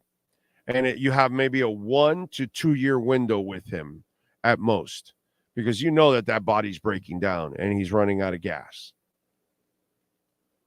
But, it just would have been easier when I talked about it before in the last year or two. And it gets to a point where you got to anticipate these things. You have to have, what's that called? Tua Tagovailoa anticipatory skills. You know what I'm saying? That's what you got to have. By the way, Bitcoin at 34,665. Where's my Star Atlas? Stuck at 28. It got up to 34 yesterday, but now, like always, everything that goes parabolic, it comes down a little bit and it finds a floor. And it was at 13 for a while. Then it went up to 19 for a while. And now it's up at 28 now. And we'll see if it stays in 28 or it continues to go up. Just like Bitcoin. Bitcoin went down to 16. Then it was having trouble breaking the 19-20 barrier. And then it finally broke the 19 or 20 barrier, hit it a couple times, and it went up to 21, 22. And then it had forever trying to break the 24 barrier. And it would hit it, fall back down, hit it, fall back down, hit it, fall back down. And then it went up to like 29. And then it's stuck in that 30 range. And it was having trouble breaking through, and it would hit it and fail. It hit it and fail. Now where are we at? We're now up to 35. And it's hitting the 35. It crossed it over 2 days ago. Like to 35.5, 35.6. We thought we were heading to 36. But that's what happens. It keeps hitting it, and then boom. And to explain what's going to happen, folks, okay, I've told you already that the Bitcoin halving is coming in April. And as you see it go up, the difference between what's happened in years past and now is you have mass adoption taking over. You have major institutions that are now all going to purchase billions of dollars of Bitcoin. It is now becoming more of an everyday use in countries all over the world, like Colombia and El Salvador and Argentina, and eventually it'll be in England, and it'll be in Switzerland, and it'll be in the United States and in Canada, all over the place. It's only going to grow. And as I told you, the halving comes in April, which in April means each block right now is I think it's producing 6 Bitcoins. It'll go down to 3. 4 years from now, it'll be 1.5. 4 years from that, it'll be 3/4 of a Bitcoin. You see what I'm saying? And The people that are selling Bitcoin right now mostly are the miners that are mining the Bitcoin. They have to sell Bitcoin in order to pay for the mining, the gas fees, all that other stuff that they have. They keep Bitcoin, but they have to sell some. And they're selling $1 billion a month. And it's still going up. When the halving comes, they will only sell $500 million a month. And then 4 years later, it'll be only $250 million. And so on and so forth. And yet, the demand for it will go up. Less will be sold. Less will be printed. Less will be available. What do you think happens? What do you think happens? Bam. Skyrocket. Six digits. I meant 3 digits because it'll go over 100K. Skyrocket is what's going to happen. Okay? 75% of Bitcoin has not moved in over a year. 85% of Bitcoin has not moved in 3 months. The smart people are grabbing it and hodling it. They're not selling because they know what's coming. And those smart people are really, really rich. Not me. I'm one of the smart people. I know Brooklyn Rob's one of the smart people. I know Lisa is one of the smart people. Okay? I know Green Lion is one of the smart people. There's some of you out there that I've dealt with that I know you're into crypto and you get it. Just telling you, everything the way it's I've been laying this out for you for a couple of years now. We are finally coming to a head here. And, you know, a couple of years ago when I'm telling you, hey, it's about 24 and 25, you're looking at me with a strange face in 22, like, you know, and I get it. We're in a microwave society. Everybody wants it now. And that's just not the way it goes. There's a cycle. There's things that get in the way, unfortunately, from pandemics to wars to supply chains, all kinds of stuff. So you got to have patience at times. And then the halving is also coming. So just to kind of give you guys a little bit of info and a little bit of overall what's going to happen. I keep telling you, and it's happening before your eyes. When it completely explodes, don't tell me I should have done it. I should have listened to you. Green Lion says, preach. Moss Brothers would have been great for Miami baseball. Yes. Yeah, it would have been. Big O, Marlins prospects are all over the league. Didn't I just talk about it 2 days ago that we had 2 Marlins pitchers starting the World Series? 2 Marlins pitchers starting the World Series. What do you want? My Fender Jazz bass, I got like $700, but I got a deal on mine at the time. My buddy worked at the Guitar Center, so I was able to get some discounts. There you go. Yeah, man, it's not cheap. And if you want to get a good one, you don't want to get a shitty one. Markets are soaring today. Yes, sir. It's nice to see them bounce back. After what the Fed did yesterday, 2 days ago. And he basically did the smart thing. There's no reason to add a quarter point in what's it called, rates, and there's no reason to lower rates right now. Stay where it's at because the numbers, some of them are strong. I know today the job rate came down a little bit, right, which is what the Feds want, by the way. So right now there's no place for them to jack rates up or lower them. So staying like this and wait for a couple of months to gather more information to see where the economy is going, I thought was very smart. And because of that, I think investors got the green light, thinking that maybe we're now kind of turning the corner and we are going into the election year, which then they will make it nice and pretty for people out there. Did you know the Coochie Coochie lady, Charro, is a legitimate flamenco guitarist? Yes, I do. Yes, I do. I know that. She's a fantastic guitarist. Crypto J says no gas fees with XRP, and really the only crypto with clarity moving forward, plus institution adoption, dollar cost averaging, Bitcoin as well. There's lots of them, bro. Don't make it sound like XRP is the only one.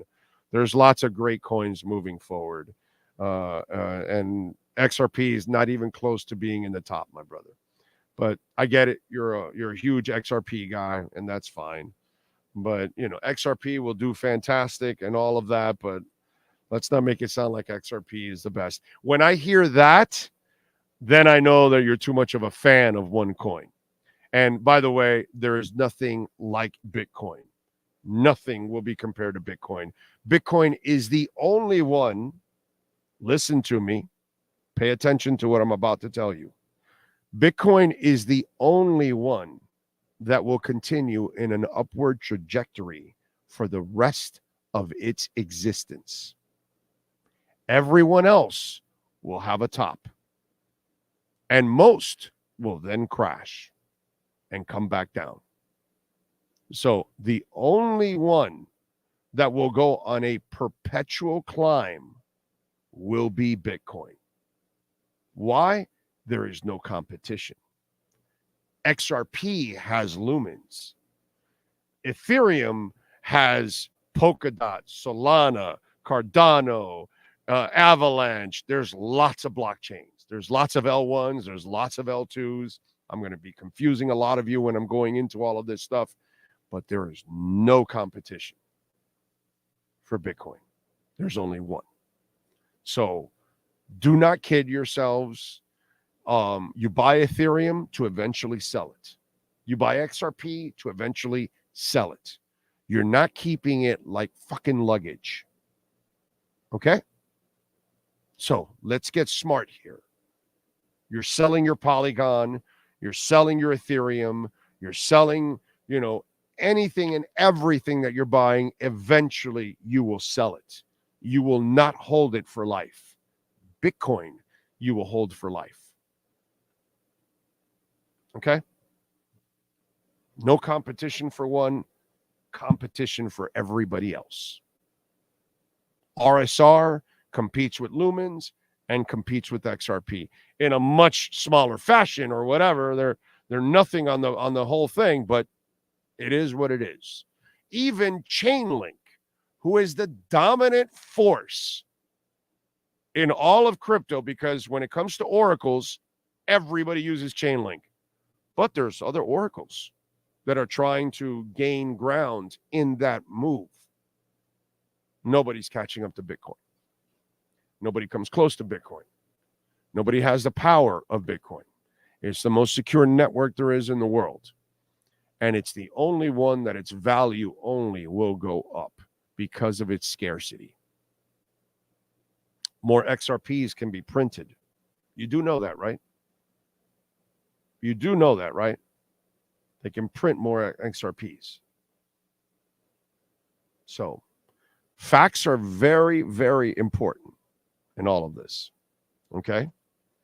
XRP is a good investment, but let's not make it sound like it's Bitcoin. Nothing is Bitcoin. XRP has many coins allocated to the insiders. It goes up a little, then dumps, and it will always do that. And it'll go and it'll go up. It'll have its moment, but let's not make it sound like it's Ethereum. Avalanche is a much better investment than XRP.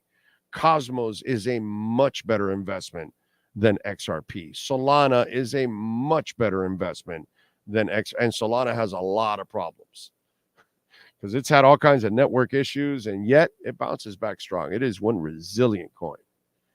But, again, we're buying all of them to sell them, folks, except for Bitcoin.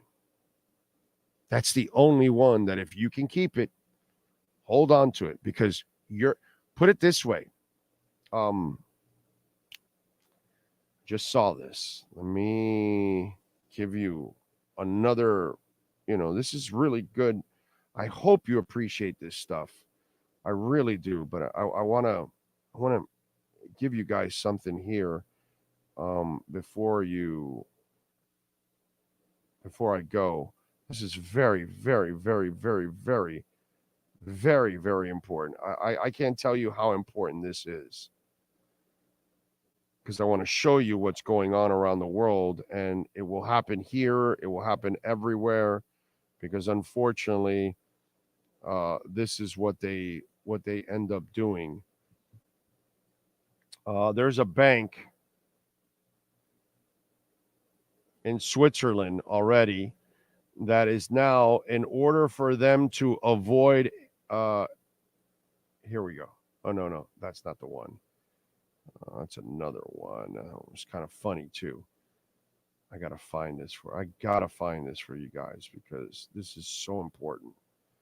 Because what goes on there will be everywhere else, and we all could pay the price because they can control your money, and that's the beauty of Bitcoin. Jesus, where is this thing? So there's a bank in Switzerland now that wants to limit what you can take out. Okay?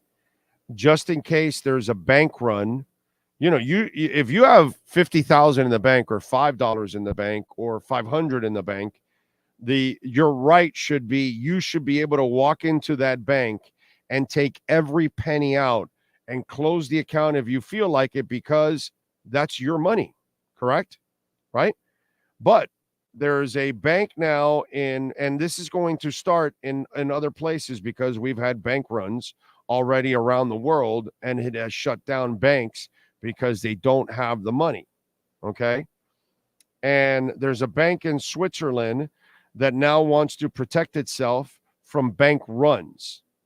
So in order to do that, they will limit what you can take out. That's un-American. That's my money. You're going to tell me, so I have $500,000 in the bank. I wish. And you're only going to allow me to take out $20,000 at a time? And remember what I've told you over the years about our banking issues. Let me get the number so I make sure I have the exact number for you, as always, because I want to give you the exact figures. FDIC says that they have your money insured up to $100,000. Sometimes they want to change it to $250,000, but they haven't changed it yet officially. Did you know that the FDIC has $125 billion to insure your money? There's only one problem. There's $9.5 trillion deposited. So how they're going to protect your money if they only have $125 billion? The math doesn't jive, right? So what do you think? They print it? This is why custodial wallets, we tell you all the time, this is why we tell you keep your own money in your own wallet. So you keep your own Bitcoin and Ethereum and whatever it is that you invest in, and you keep it in your own wallet and nobody can control it. This is why people like Elizabeth Warren, who is evil and wants to eliminate custodial wallets, because she's basically a communist. She'd rather the government control your money. That's freaking communism.